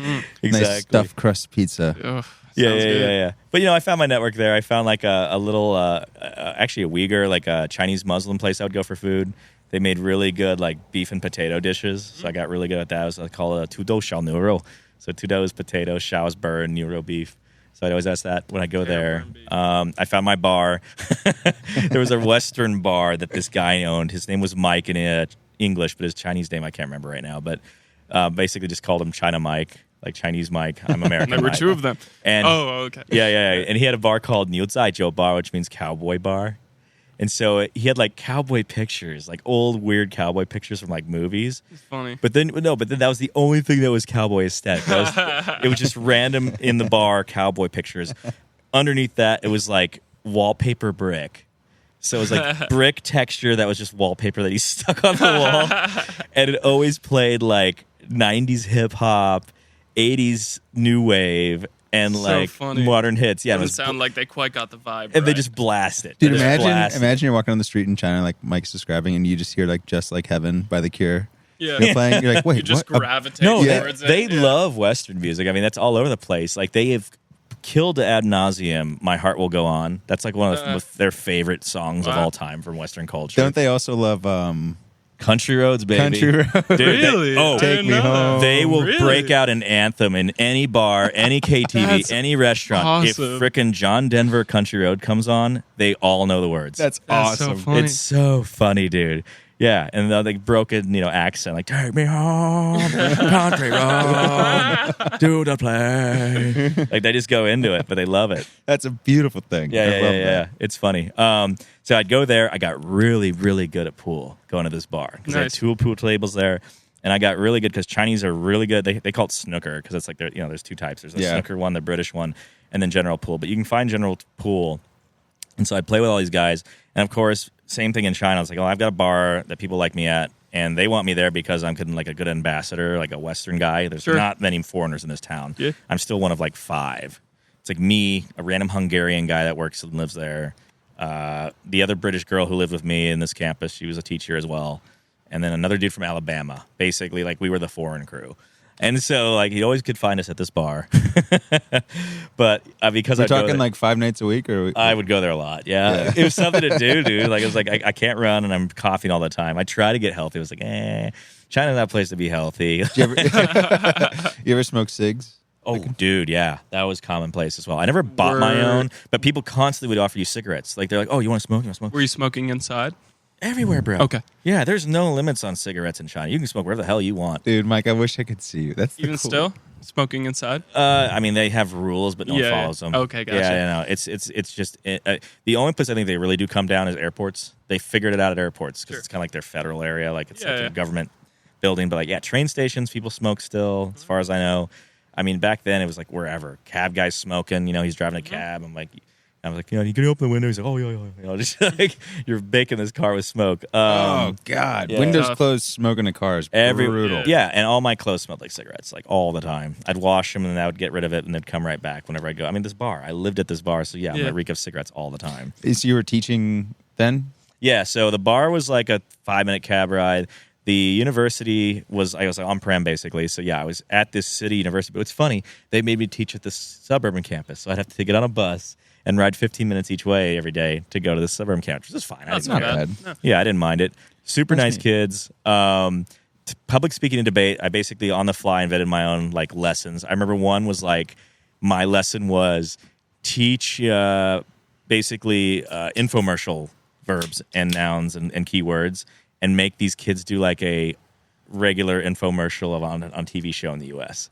So Okay. like remember like ShamWow or something like that. Yeah. I would like teach them things like don't wait, act now, limited time only. That's so funny. Buy 2 get 1 free, like buy 1 get 1. I feel like oh, that's such impractical language to learn. but it's gonna because it's fun and performative, and it was public speaking. I was like, Yeah, yeah. this is a commercial. It's Yeah, like an cool. enunciation, Yeah. like or you're like a pitch man in front of a stage. Like I was trying to get them to do that, and they came up with some really funny things. That was one of my lessons that I Go created. to a restaurant in the U.S. and you're like, I'll get 1 pizza now for the price of 2. Yeah, exactly. Yeah, they just use that ad nauseum in every situation. Like, this is not what I meant to happen. This is not what I meant to happen at all.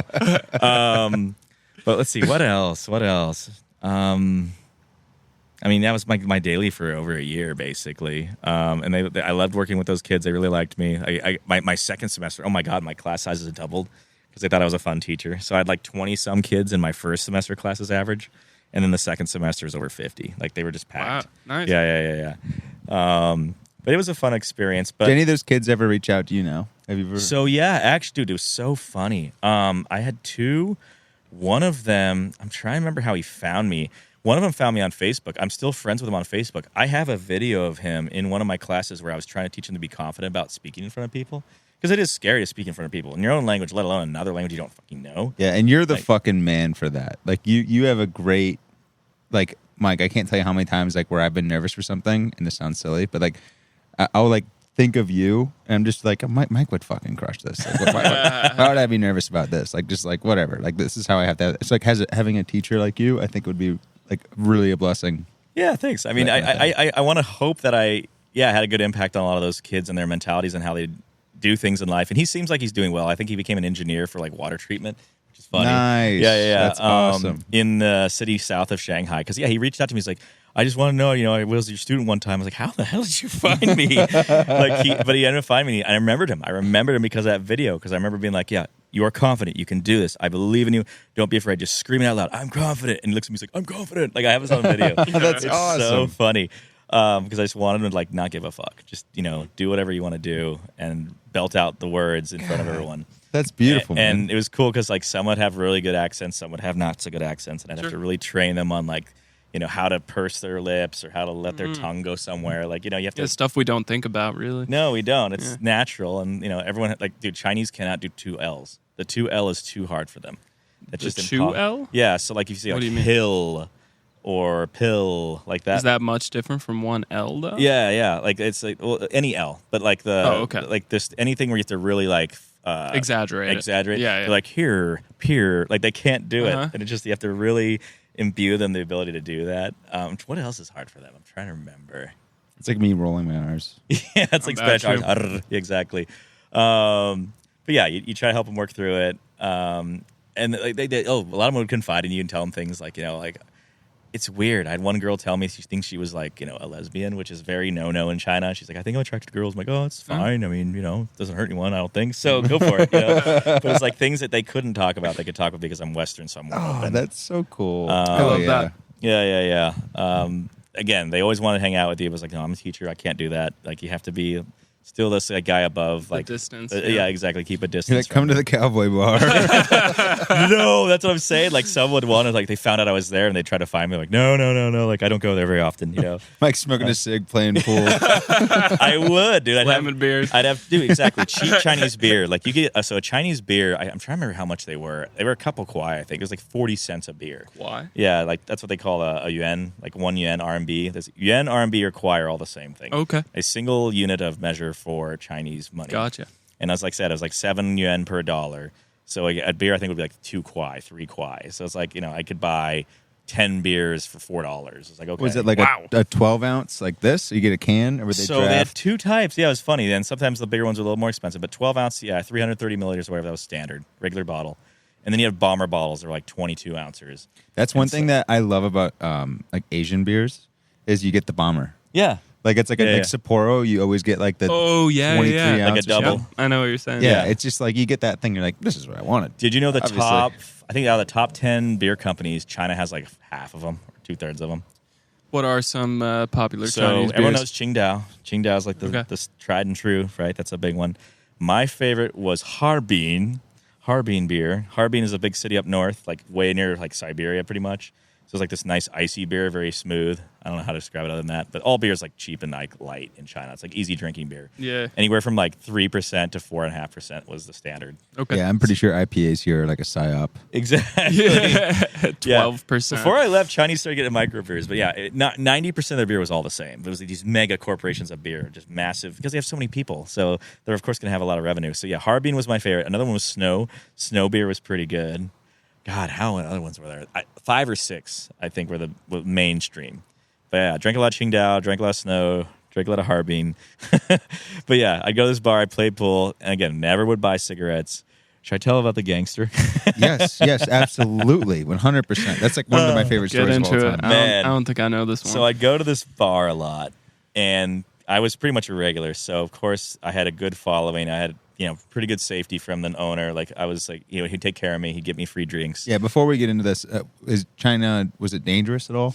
Not really. Violent crime is very rare. What were the police like? Like, were they around a lot? The police don't even have guns, but they're more like glorified security guards. They're called Bao'an. And they walk around and make sure no one causes mischief. That's like a common phrase. I don't mean to be a broken record, but still the case. I think so. Yeah. Yeah, for the most part. Because, I mean, remember, no one can own guns or anything there either. Like, if you have violent crime, and it's very rare, like it's knives or something like that, or people hit them with their car. But that's extremely rare because they know if you do that, they're going to just execute you. You don't have a trial. It's very open and closed book. Like they'll just get rid of you. So I think most people are like, yeah, we'll be.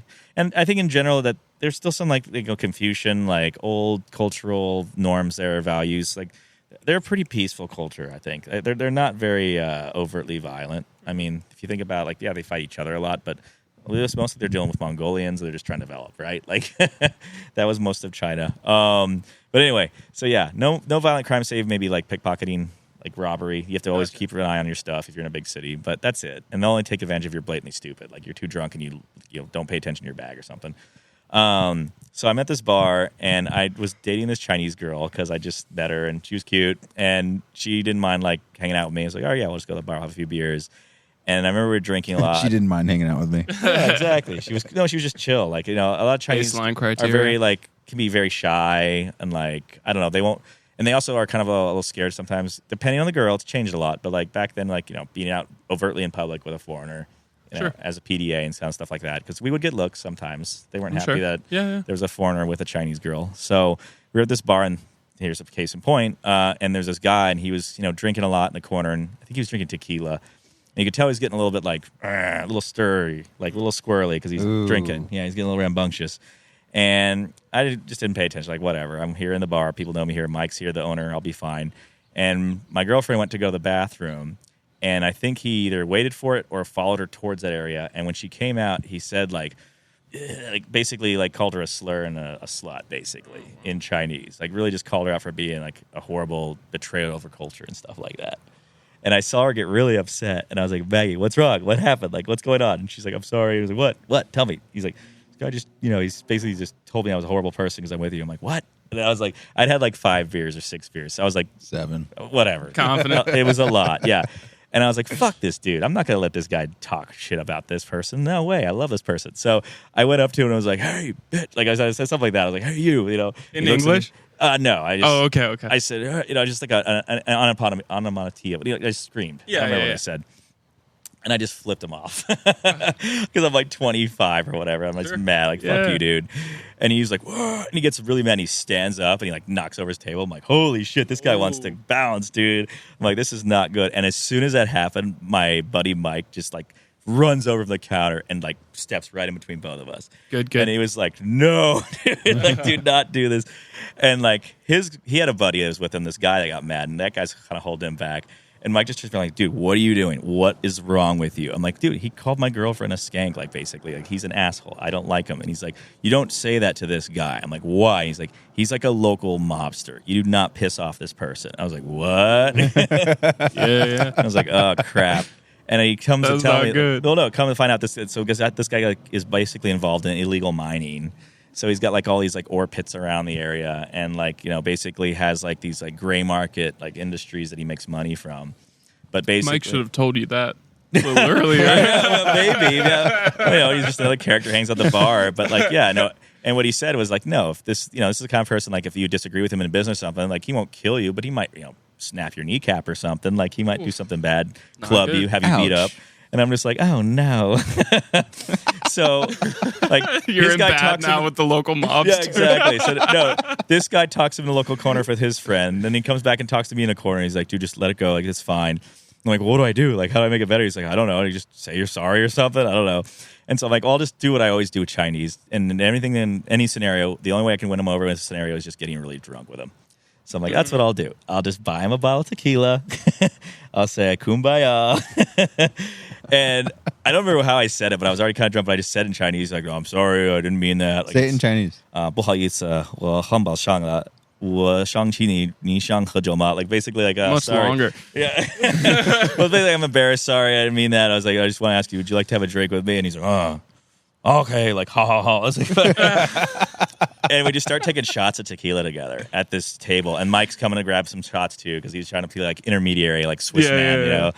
And after I don't know, like share the load, 6 shots or something, like we probably got about halfway through this bottle. And I'm like, God damn, I'm getting really fucked up. And he's like. He just kind of looks at me with like a side eye. He's like, 我不喜欢你，但是你会就很棒人. I was like, oh, okay. And he's like, I don't like you, but I respect you. The most mobster thing to say. I'm like, yeah. I'm like, that's right. Okay, let's drink another one. Just like keep drinking. Like, I'll just keep getting this guy as drunk as I can with me. And hopefully it's enough best for him to be call. like, yeah. And it's like, yeah, and it soothed over. Like, he left me alone after that. Where was your girlfriend during this? Does she Awkwardly dip? sitting by me. She took a shot every once in a while. She's like, but it worked out. But yeah, that's kind of a scare. What else? There's another one where I think a year later when I was working for that real estate. Oh, I should tell about the real estate guy. Okay, so I'm here teaching English, and then one of these nights, I was trying to look for another job.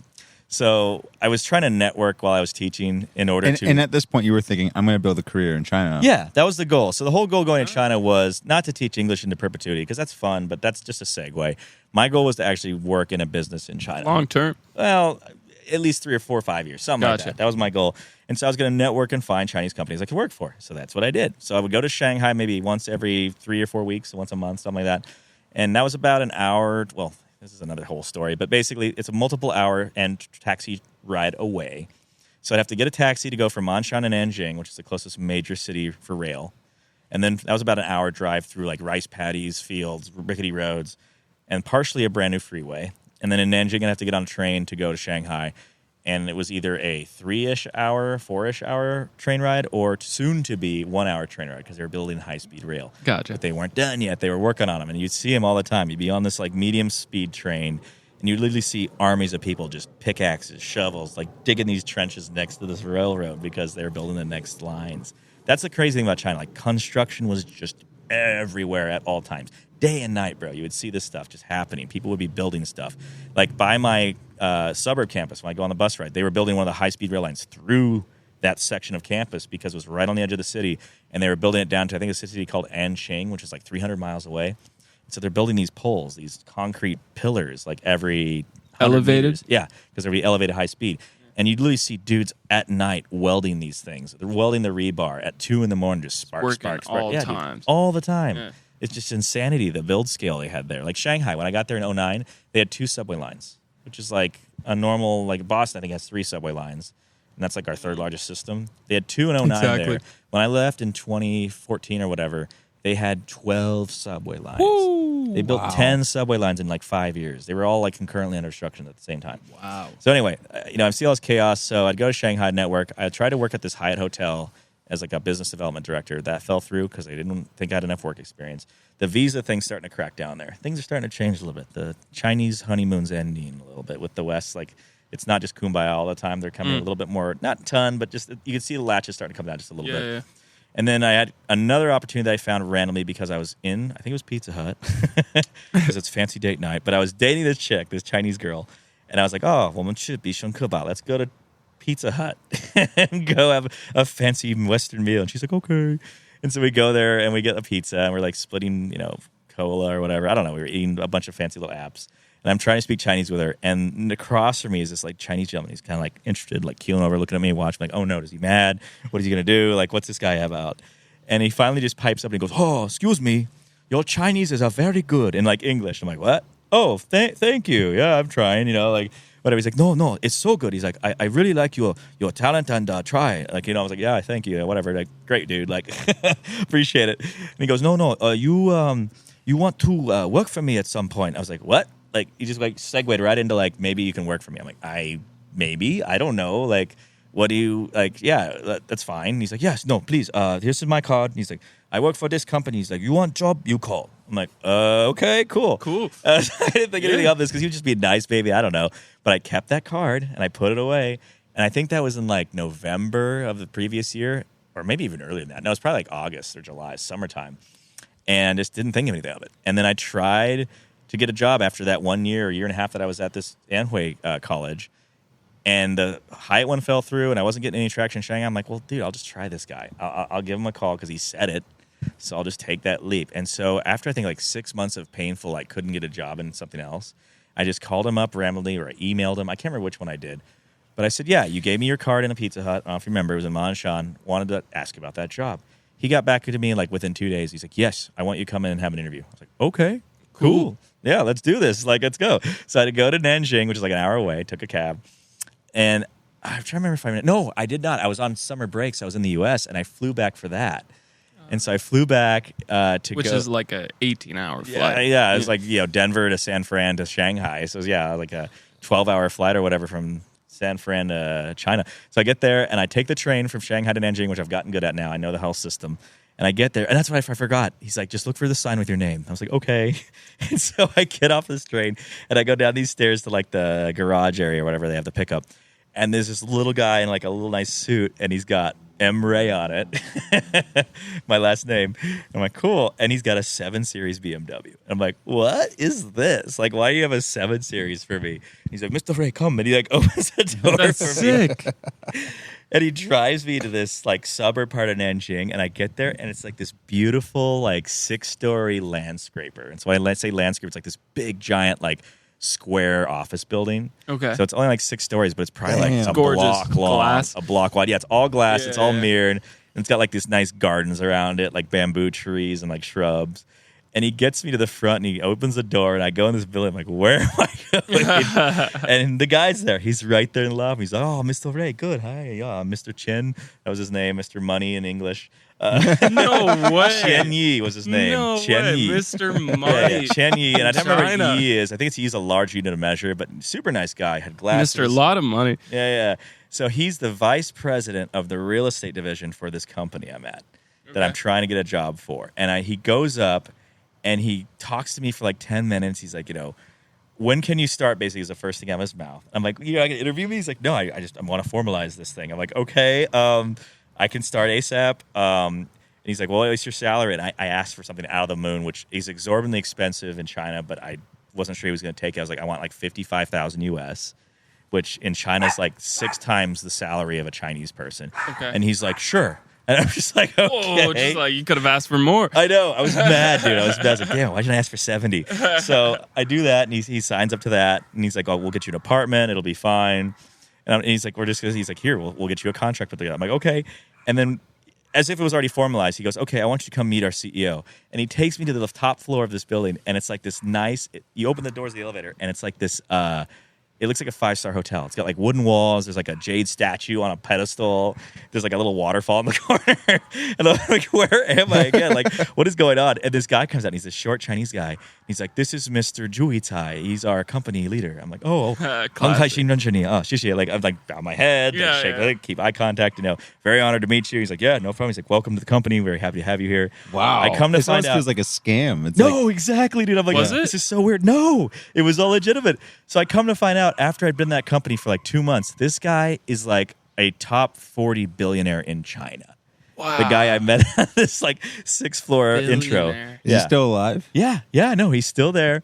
He got his start in shrimp farming, of all things, when he was like 25. Wow. Yeah, back in like the late Cool. 80s. Yeah. Yeah. Just set up a bunch of like shrimp farms along the Yangtze River here in Nanjing, made some money, ended up, I think, marrying a girl who was like part of the local regional communist government like body. And then from there, he got High up. Well, he got connections to capital. So from there, he grew his business into pork processing. So he became like a pork farmer at that point. So real quick, like when it comes to like loans and things like that, like in the U.S., you could be the poorest person ever grown up, Yeah. and then you can get to a certain age and like build credit, and then very quickly get a lot of business loans and things like that. Sure. Because it doesn't matter who you are, or where you come from. Yeah. In China, is it similar to that, or is it you It's have to have connections to the government? If you want big loans, you need to have a network, and you have Okay. to have a plug-in with either government body or some roundabout way into the financial access, which is obviously government dictated. So, no, you can get loans as a general Chinese citizen, but they're much more rigidized, and they're Hold on, you're not are gonna- you taking a break? All right, let's just pause real quick. Sure. Are you cool with that? Yeah. All right, well, we'll come back Down. in 1 minute or something like that. Yeah. Let's just pause real quick. So just remember where we left off? Yeah, we're You talking good? about that new job with that billionaire. Okay, cool. All right, let's pause real quick. No. All right, so we're back. Sorry about that. So we're talking about Mr. Money. Yeah, Mr. Money, my new boss. And then his boss, Mr. Billionaire. That's what I was like, how far does this go up? Like, what? Xi Yeah. Jinping, you're like, hello, sir. Actually, it was, who was it before that? Hu Jintao. He was the president at that time.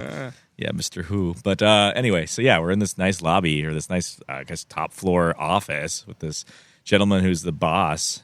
And yeah, he'd made his livelihood basically growing into this empire that he'd got, repeated funding and growth for. So anyway, I was hired for the real estate division, which was another new division this company was built. So remember, we got meat processing was what he started with. He was basically the Oscar Mayer of China. That's what you can look at what this guy was. Well, so he didn't have shrimp anymore. He divested that. Oh, but this company, it's called Yurun. Yurun Dihua was the official name of my branch. Dihua mean like planning design. And it was for real estate division. So, and they had all these other ones too, like finance, again, food processing. So you'd literally go to a Chinese store, supermarket, and I would see my company's logo on the packaged meat, which was kind of a trip. I'm like, oh my God, I'm working for this giant Chinese company. It's like Tyson. Exactly. But they also build skyscrapers. So my job was to be a project coordinator and English tutors, like ad hoc teaching the English or the staff in the office English, but also helping them with design status and like project updates to stay in cadence with their partners that were actually Western design firms. So basically they put me in this office that has, 150 employees. But yeah, they're all like, architects, engineers, and they're basically just trying to help like run these projects that they're building. And remember, China's got, flush with cash right now. They're growing economically really quickly. And this private company's like getting basically stimulus from the government to go and develop real estate properties. So like they've got malls that they're building, they've got golf courses that they're building. It's like when you're playing Civilization and you're like investing in culture. Pretty much. Yeah, they're building like, condominiums, all these things like all over China. And so, yeah, they wanted also to have good designs. And so unlike a lot of Chinese companies that just kept indigenous, like they actually wanted to go and recruit international firms, really highly well-known design firms to help with all these properties. So one of the ones I was working with was like this company called, what were they? BAMO. Yeah, they're an interior designer out of SFO, San Fran. And they were helping us design the interior for this 5-star hotel. It's a really nice 5-star hotel. So I'm trying to navigate all this stuff, like where my place is in this company, like what I'm supposed to do. So it's like I get random emails from my boss saying like, hey, I need you to help with this, mock through project design. Because like they'd actually have people come and we'd like walk through site visits and like go through these projects. That was one of my jobs. Other one was what are those like? Fun, bro. Those are my favorite thing to do. The on-site walks were my favorite because most of the time it was like mediation via email or call. Like I'd have to figure out like what we're missing in as far as like lost in translation, like a billing rate. Like you're supposed to pay us net 30 versus net 60, like 1 or 2 months, or what scope of work we're supposed to be doing versus like what we're paying you for. That was a lot of questions that these guys had because it's such different culture, and Chinese are just figuring out how to do enterprise business. Like they've only been free market for what at the point 20 years, basically 25 years. So they're not experts at this. They're still trying to feel their way through it. And of course, this guy's not a real estate developer. He was a meat processor who decided he's going to do real estate. And so trying to figure that out. Rich forever. Which what? It's like rich forever. I mean, I guess I don't know, but I mean, kudos to him for trying something that he thought was going to be lucrative. Now, I'll tell you, that was what's so sad. Like, in hindsight, I don't know if it was lucrative for them because I would do these site visits. So, aside from the email and administrative stuff, like, trying to translate drawings for my coworkers or trying to figure out scope of work, when we do these site visits, I'll never forget this one. My favorite visit was BAMO coming to this 5-star hotel, and it's in Nanjing. And so our plan was just to meet at the project site, which is like, 20 minutes from my office, actually really close to my apartment. It's like between home and the office. And we all get in these nice, Sprinter vans, basically, the company has. And we're going to the site. I've got my suit on, and they've got their nice business attire on. We've got our hard hats ready. And we're going to go through this basically, in process, in construction site. And so we go in, and it's like, just imagine like concrete and rebar everywhere. It's about a 25-story building. So it's built as far as the tower, but it's basically just a skeleton. Mm-hmm. And so we're walking through all the different parts of what the hotel is supposed to be once it's finished. And so I think we started, somewhere on the ballroom level. So we go up this rickety elevator, and dude, this is the part, like, it's nuts. So you think Chinese, like, loose regulations for certain things, industries. I have no idea what they do for safety at a construction site. I don't think there's anything, because first thing we do is get in this it's where the elevators are, but they're like shells of elevators. They're not like finished elevators. It's literally just like a mine cart thingy with like a wire metal mesh frame on all sides and like a dinky, like screwed in socket button panel and a shitty like fluorescent light. And so you push the button and it works like a normal elevator. But dude, no. First thing that happens is it kind of squeaks from like metal creaking, and then it drops like half a foot, and then it starts to go up, dude. Every time every time we would do this, and I was used to it. And before I could finish my sentence to my people, I said, so this elevator's gonna, and it goes, and the girls scream bloody murder. She's like, ah! I'm like, it just drops and we rise. She's like, oh my God. I'm just like, it happens. Don't know why. Was she American? Yeah. Okay, yeah. These yeah. guys are from San Francisco. Keep this in mind. Like, they're just nice white-collar professionals that work in architecture. And they're on the site. We've got our hard hats on. We've got our, contractor guy with us. It's probably like, I don't know, 3 Chinese, me and 3 foreigners, and a manager. Like, it's like 8 people. And so it does this drop. And we go up to like the 8th floor. And there's like a marginal gap, too, between the elevator and like the concrete step-offs. So we're like, watch your step. And it's like you go. And yeah, it's just, chaos. People working, people tiddling around. They're putting like sand on the concrete to like the floors level. Like it's very rudimentary concrete or construction methods too. They're not like what I call modern in a lot of places. You've got like older people pushing crates of like chunks of concrete around because they like messed up and built something where they didn't mean to, and they have to tear it down again. It's just weird. Welding, noise. Not everyone's wearing safety equipment. Some guy could literally be like welding or like working with metal, and he has no goggles. Were you aware of any deaths that occurred? I was not aware of it, and if they were, I would not be made aware of them, obviously. Yeah. It was just kind of like one of those labor things. is so ad hoc there. Like, you just pluck someone off the street or out of the field and say, here, we'll pay you money. And generally, people are willing to do it. So, in that sense, it's pretty cool. I mean, everyone's just trying to survive. So, it's like literal free market without any sort of regulatory framework around that. And I'm sure it's better now, but back then, it was just, I call it the Wild Wild East. It was little chaos. Like, it was just whatever they were going to do, they were going to figure out and do it.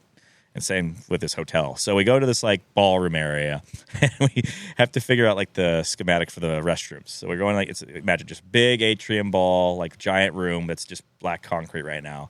And we go off the side hallway. We go to like the restroom section of this ballroom floor. And I'm walking in the dark, and I think either someone had a flashlight, but I was like, really? And I could see it. I peered into the darkness a few feet ahead of me, and I'm like, there's a fucking hole here. Good God. And it like the floor just ends, and there's this giant shaft. And it's like a 10-foot wide, maybe by 5 foot deep rectangle that's just in the middle of this floor. And I literally asked the guy, the construction manager, the contractor that's walking with the Chinese guy, like, why is there a hole right here in the floor? He's like, oh, well, someone told me they had to put a shaft here for HVAC.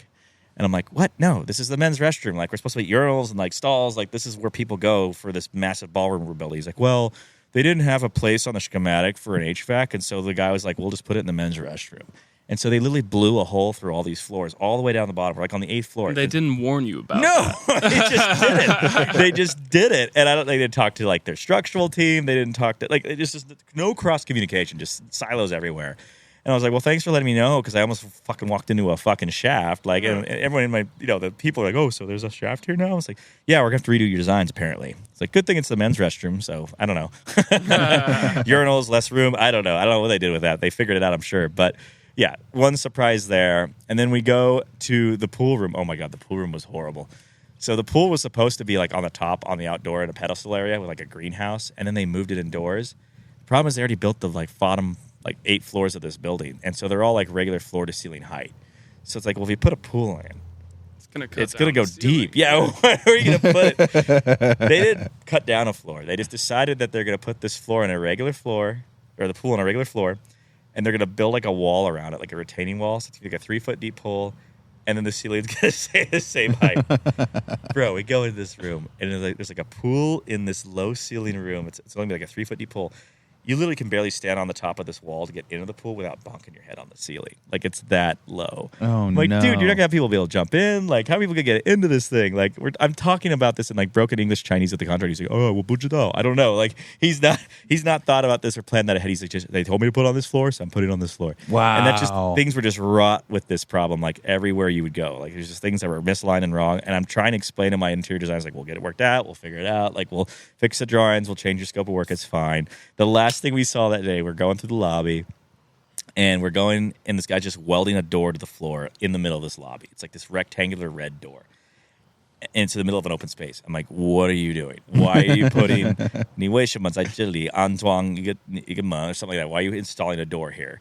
And he's like, well, it's a fire door, and I have to put it every 100 meters. I'm like, that's great, but there's no wall to like contain said fire if you put it in this lobby. It's just a door in the middle of open space. Like, he took it so literally. He's like, I have to put a fire door every 100 meters. This is where 100 meters is. And we finally relayed it with the contractor. He's like, "Oh, I'll take it out." It was like, "What do you like? Why? Like, it's so much unnecessary work from things that just don't make sense." Yeah. And that's going Wow. with the flow. And like again, it was just like this all the time with these walkthroughs. Nothing was ever exactly how it was supposed to be. You would figure it out, and they would like, agilely, inefficiently get their way to the end goal. But like, I guess long story takeaway from this was always chaotic at work sites. You'd see every walk of life of people. I always feel so bad, dude. I'm wearing a suit. I'm all cleaned up, and one time I opened an elevator, and this old lady gets off with like a cart, like a ghetto wheel cart with like sand in it, and she just looks up with me like old tired eyes. She's like, "Oh, ni hao, ni hao. Hi." I'm like, "Hi." Like, but I feel horrible. This lady's like 80 years old, and she's still working like manual labor, but she's just happy because she has an income, but she's not a construction worker. What a perspective. And I'm just like, how do I feel about this right now? Wow. Terrible. But I'm glad that she's not, in a bad place, maybe a worse place. I don't know. It's just, but that's everywhere. It's just, that's part of the chaos that as they were developing. But anyway, what was cool was about 3 years after that, or 4 years after I had that job and I'd left, one of my coworkers that I made good friends with there, he ended up getting married in that hotel. And he had his reception in that ballroom. And I got to go see what it looked like when it was all done. Really? How did it look? It looked great. Great. It worked out. Maybe it was like triple the budget what they intended. It Of took course, like 5 years as longer. it usually is. But it looked really nice. It actually ended up being a cool end product. I was like, wow, I helped. I remembered walking through there as an empty shell and seeing how it was going to look and actually see it finished and actually completed the way it was. And this really was cool. right in the city? Yeah, Nanjing. Yeah, it was the suburb of Nanjing. So like southern part of the city. But Okay. yeah, no, it was a cool like full circle for me for one of my lives there. And then what was the other thing for that? Oh yeah, back to the drinking part. That was the other part of my job work scope that I did not expect to be so heavy. So aside from my day to day and the walkthroughs, like literally almost every night, honestly, there would be a meeting with Brass. So Mr. Money, my boss, or his coworker. I'm trying to remember what his name was. He was a really nice guy, but he was more quiet, like his VP helper. They'd always say, like, "Oh, Mike, we've got a Chinese visitor with a company, like concrete company or whatever, steel company, just all these contractor companies that we're working with. Like, we're having a meeting tonight. We need to come and just, be a talking ambassador, represent the company." I'm like, okay. So I'd go there. I'd put on my nice clothes again, wear my nice suit or my nice sport jacket. And we'd always meet in these nice, either the actual office restaurants, because it was like a hotel office. Like they wanted to show like what they could do, how they could develop a property. So like you'd have these nice like ballroom reception hotel restaurant rooms where there'd be like this massive table. It would hold like 30 people. There'd be a crystal chandelier above it. And they would just load this table up, a spinning table with like food, booze. Spinning table? Yeah, so it was like a giant ring that like rolled on like surfaceless wheels. Like it would just spin. It's like a lazy Susan. That's how you get stuff around, or they'd hand it to you. But some of the nice restaurants, they have like a spinning Susan. Like Interesting. Yeah, so it was like a conveyor belt, but it goes in a circle. And so you just like move it with your hands, or you grab something, or you ask someone for something. But dude, every one of these meetings, like you'd always be stuffed with food, but you'd always be so drunk. They like Because, drinking. dude, oh my God. And the thing is, so Chinese, you have beer and baijiu. Beer is what I would prefer because it's much lighter and easier. You get full faster. But baijiu is the bane of alcoholic existence. It's the worst. is it? Bro, it's fermented rice, but it's not sake, and it's not soju. Okay. It is much more powerful than that. Sake's like 15% alcohol. Soju's like 23, I think. What is this? Dude, baijiu is like 45 to 55. Oh, so it's straight liquor. It's jet fuel. Rubbing alcohol. It's jet fuel. I called it jet fuel. It's so gross. And there's so many different types. There's like dark ones that are like more fermented, like aged, dark brown. Yeah, yeah. And Oh, those my can God. those can taste a little better, but you Like can't drink rice those whiskey? quickly. Exactly. Yeah. Yeah, they keep it in like a rice bucket forever, and it just the Yeah. wheat or I don't know. But most of the stuff was the clear stuff, the Everclear. And yeah, they had it that night. And with Chinese, in any setting that's formalized with business, they pass these bottles around, but you have these tiny little glasses that you drink out of. They're not shot glasses. They're like literal baby champagne glasses. They're like Okay. the size of your thumb. So And less than a shot. it's like a third of a shot or Okay. a quarter of a shot. I don't know how to describe it, but you just the theme or the style is you pass around these thimble glasses, you fill them up, and then you just look at someone one on one. You say "ganbei" or "xie or like honor, like and drink, and it's just like a toast to as many people as you can over the night. And anyone can make this happen at any time. Initiate the one-on-one with somebody. Exactly. That's so fun. So there's 20, 30 people at a table. Who the fuck do you think they're going to pick? You. Of course. Yeah. I'm the favorite. And so I'm going to go through these guys at least 10 of these thimbles each or whatever the hell it is before the night's over. And that's what always would happen. And I'd say something in Chinese, like, nice to meet you, honored to meet you, drink, take as much food as I can between, and repeat. And it's just like, I'm doing those every half a minute, 1 minute, whatever it is. That's crazy. Dude, no, I think the general rule of thumb for me was I would drink anywhere between what I would say is 12 ounces and 18 ounces of Baijiu in these dinners. Jeez, so it's like 18 shots. Exactly, dude. No, and here's the problem. I don't even know how that's once I go past imaginable. no, it isn't. No, once I go past 10 or 12, here's what I always had to do. I'd be like, I'm f***ed up. I cannot see straight. I can barely talk. But I'm not done with the dinner because there's at least another hour to this. So I would fucking purgatory, bro. Dude, I would graciously get up from my chair and say, 稍等一下，我去卫生间. I'm going to go to the bathroom real quick. I would proceed to go to said bathroom, and I would go vomit my brains out. Purge. You're like a Viking up in here, Purge, dude. bro. It's time to purge. The night's not over. I got to keep going. And I'd go back in there, put on my smiley face.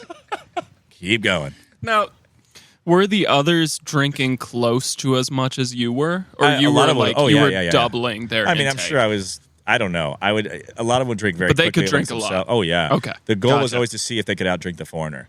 Now remember, I'm younger and I'm still fresh, kind of out of college, so I still had a Younger pretty than good I am. base. Yeah, no, I had a pretty good base still. And I do, dude, I did that so much. And of course, I'm drinking in my own spare time, too. I know China aged me and my liver probably 5 or 10 years. It had to. And the smoking, like, it probably was not good for my health long term. We'll find out.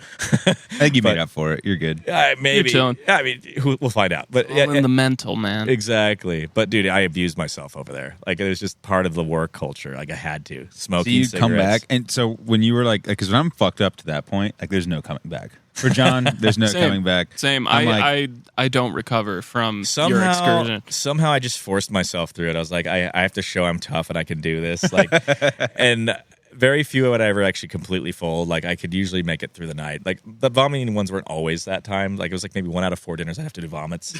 But even then, it's still too much. It's a lot It's like still, dude. like every month I'm vomiting 3 or 4 times to like stay afloat at these dinners. Like, it's not good.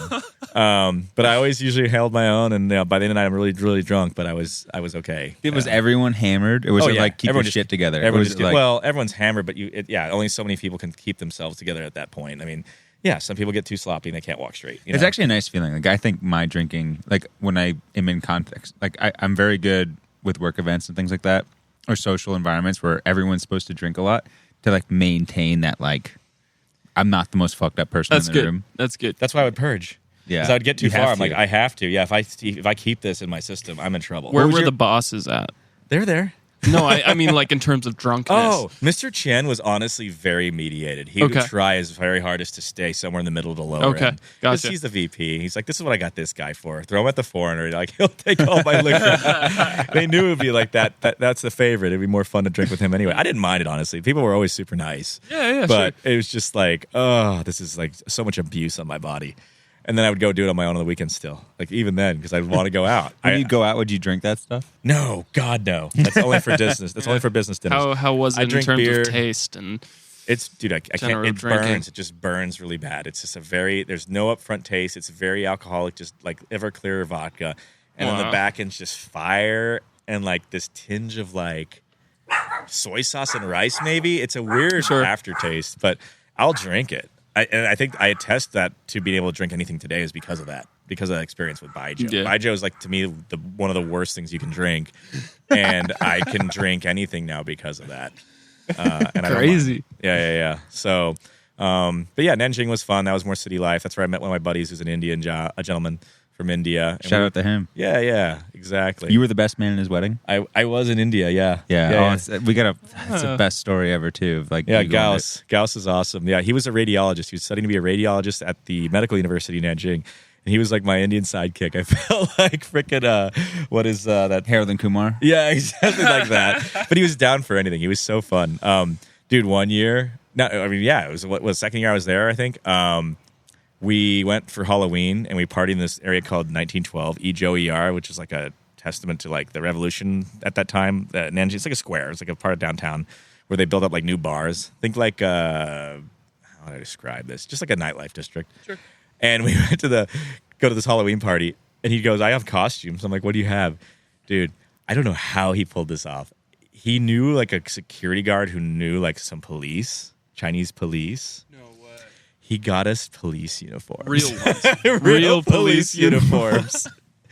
And I think this is back when you could get away with stuff as a foreigner because it's more like, not a joke, but it was like, this is like more free, more lenient. And they're like, just being stupid foreigners. We got these police uniforms on and we went and partied in this district in police uniforms. Oh my god! Did you convince people that you were real police? I that mean, night? they would laugh because they knew they were police uniforms. They're like, "Why are you a on uniform?" I'm like, "I don't know, it's my uniform." Okay, It's but like, no one really fell. No, for that's it. an Indian guy and a white dude. Come on, it's obviously just a parody. But I'm like, I'm making fun of a state's policeman. That's probably not a good idea. Couldn't do it here. I would No. never do that today, ever. And in fact, like 2 hours into our party, in the middle of a dance floor, some real Baoan came in and they were not happy. They're like, Nisa, come on. Nisa, go lead. Come on. Like, come over here. I was like, what? I was like really drunk. Like, I was like, I'm sorry. And he's like, take it off right now. I was like, all right. So I go outside. I just quickly strip off this shirt. I have like my regular pants on, so I'm losing my pants, but I basically have no shirt. And I had like a wife beater because I had like an undershirt, but like I gave it to him. I gave his hat. I'm like, he's like, go home. I'm like, I'm all right. I'm gonna go home. Like, and I went in a cab and I just went and drank somewhere else. But yeah, for that was a little bit of a scare. But again, embarrassing. Crazy. I think about it. I'm like, I was a little reckless, but yeah, You're fine. Yeah, I'm it's fine. It's fine. Yeah. Survived. All right, It was so- Gauss's fault, not mine. Yeah. I want to get into your. This is how we'll, I think, end this, unless you Sure. have things to say after. But No. I want to get into your experience with the when you got drugged. Oh my god, That's one of my favorite stories Yeah, of that all was a time. weird one. I don't Could know. you pass me I don't know what happened there. So that was back when I was still a teacher. no mas? Okay, no big deal. So yeah, just one random night, I decided to go to a different bar in a different part of the city that I was in when I was teaching.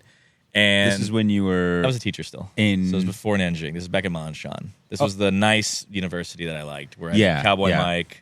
Yeah. Cowboy Mike. And I'd always Okay, go yeah. to Cowboy Mike's bar.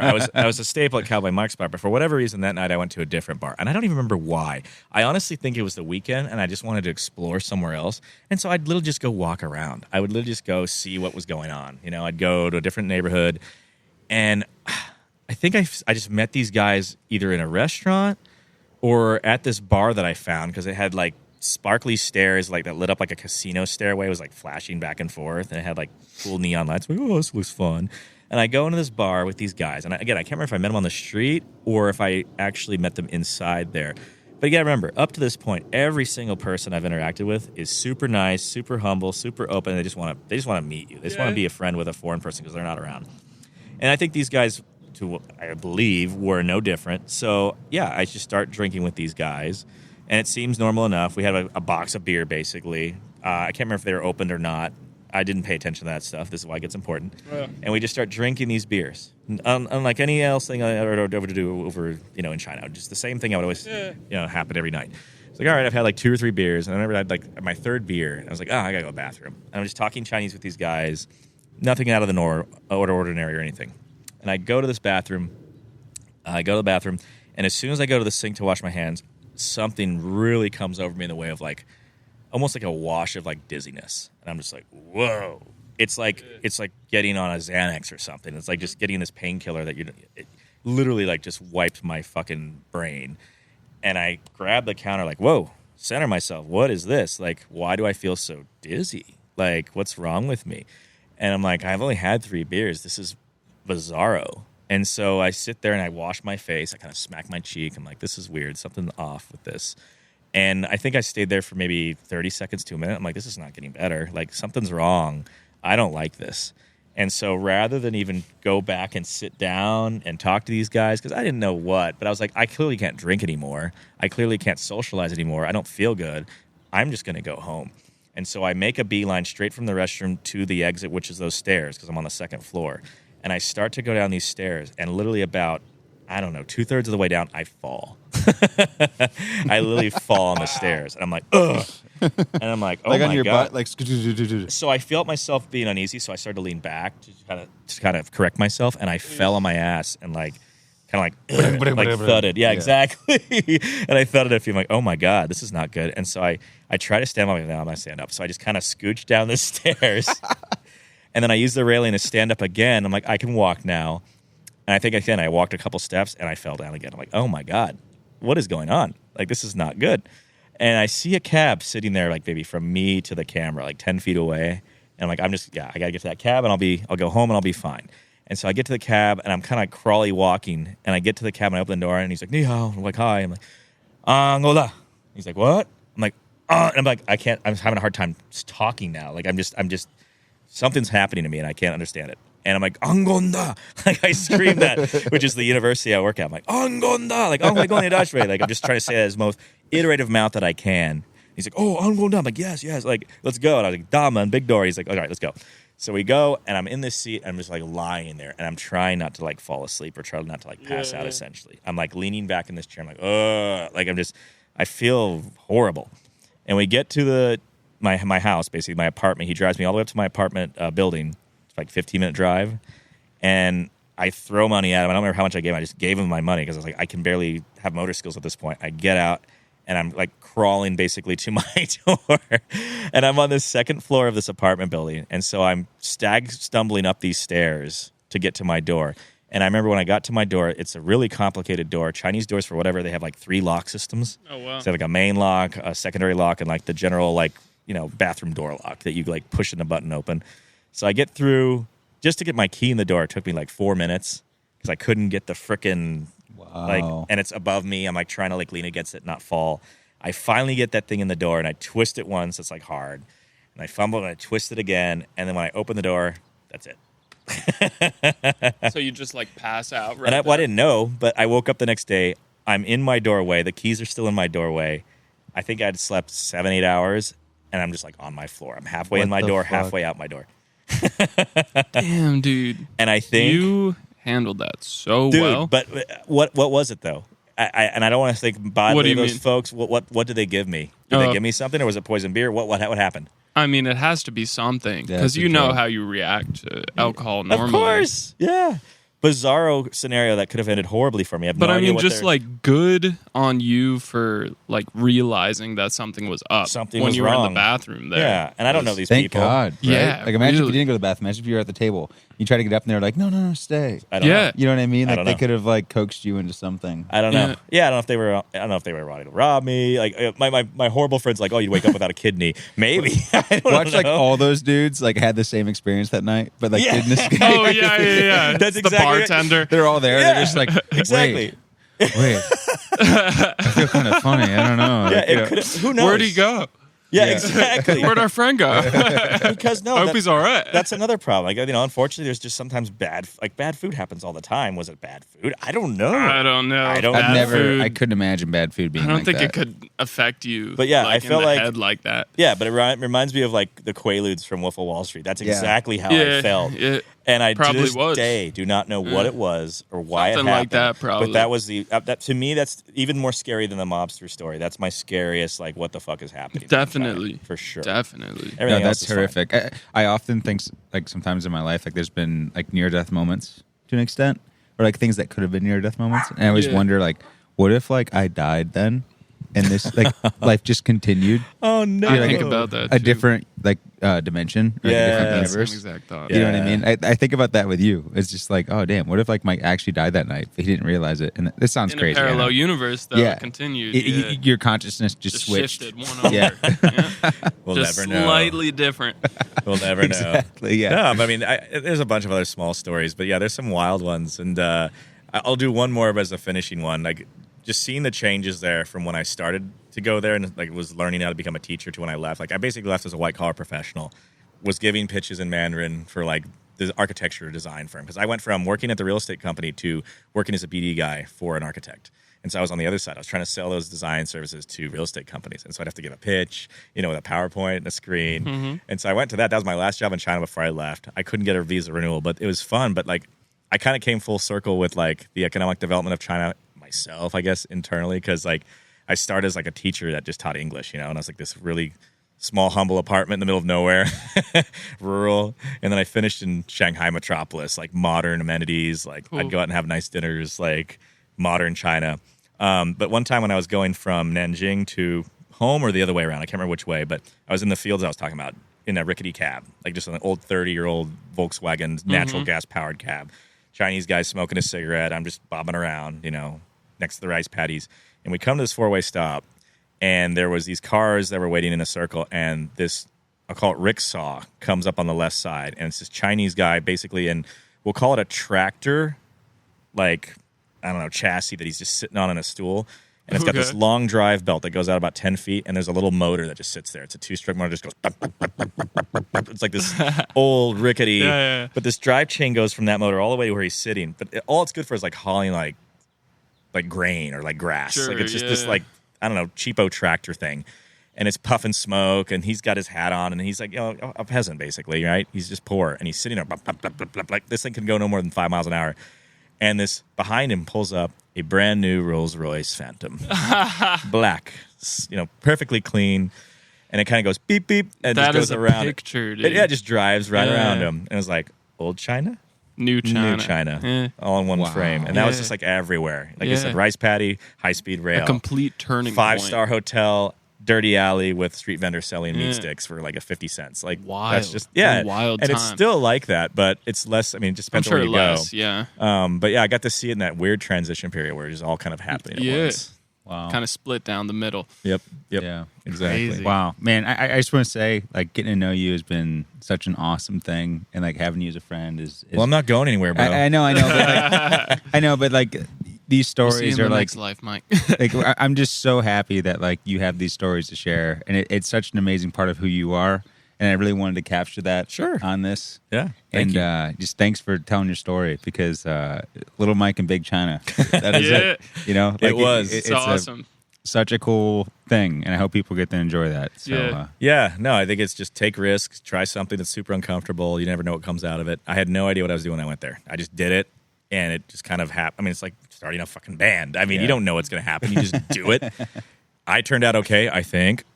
So keep going. Do whatever the hell you want. Figure out what happens. That's all. Hell yeah. And on that note, a couple announcements. So obviously, check out Celestial. This is your first episode. We have an album out called Hope. We have a single called Distance, and a whole ton of music to come. Hurry up with Awake. I'm dying. Yeah, we got a bunch of good. tunes. I'm getting coming. tired of this. We will have vinyls available, I'd say, in the next 60 days is sort of the goal. Maybe cool. 30. We'll find out. We'll be definitely blasting out as we get there. If you're in the local LA area, of course, check out Licorice Pizza. They've been a huge supporter of us. They're in Studio City. Go say hi if you see Jake Pace working there. He's the man. Follow them on Instagram. And, of course, follow Celestial on Instagram at CLSTL_band is our tag. And then on TikTok, just CLSTL. Maybe CLSTL_band as well. We should be able to find us. Any announcements from you guys? Nada. I'll be around. Not really.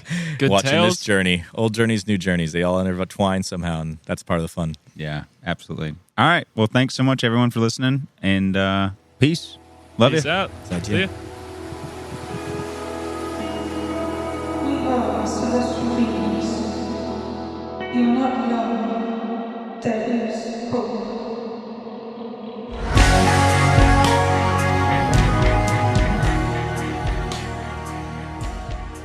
Do you want bigger nuts?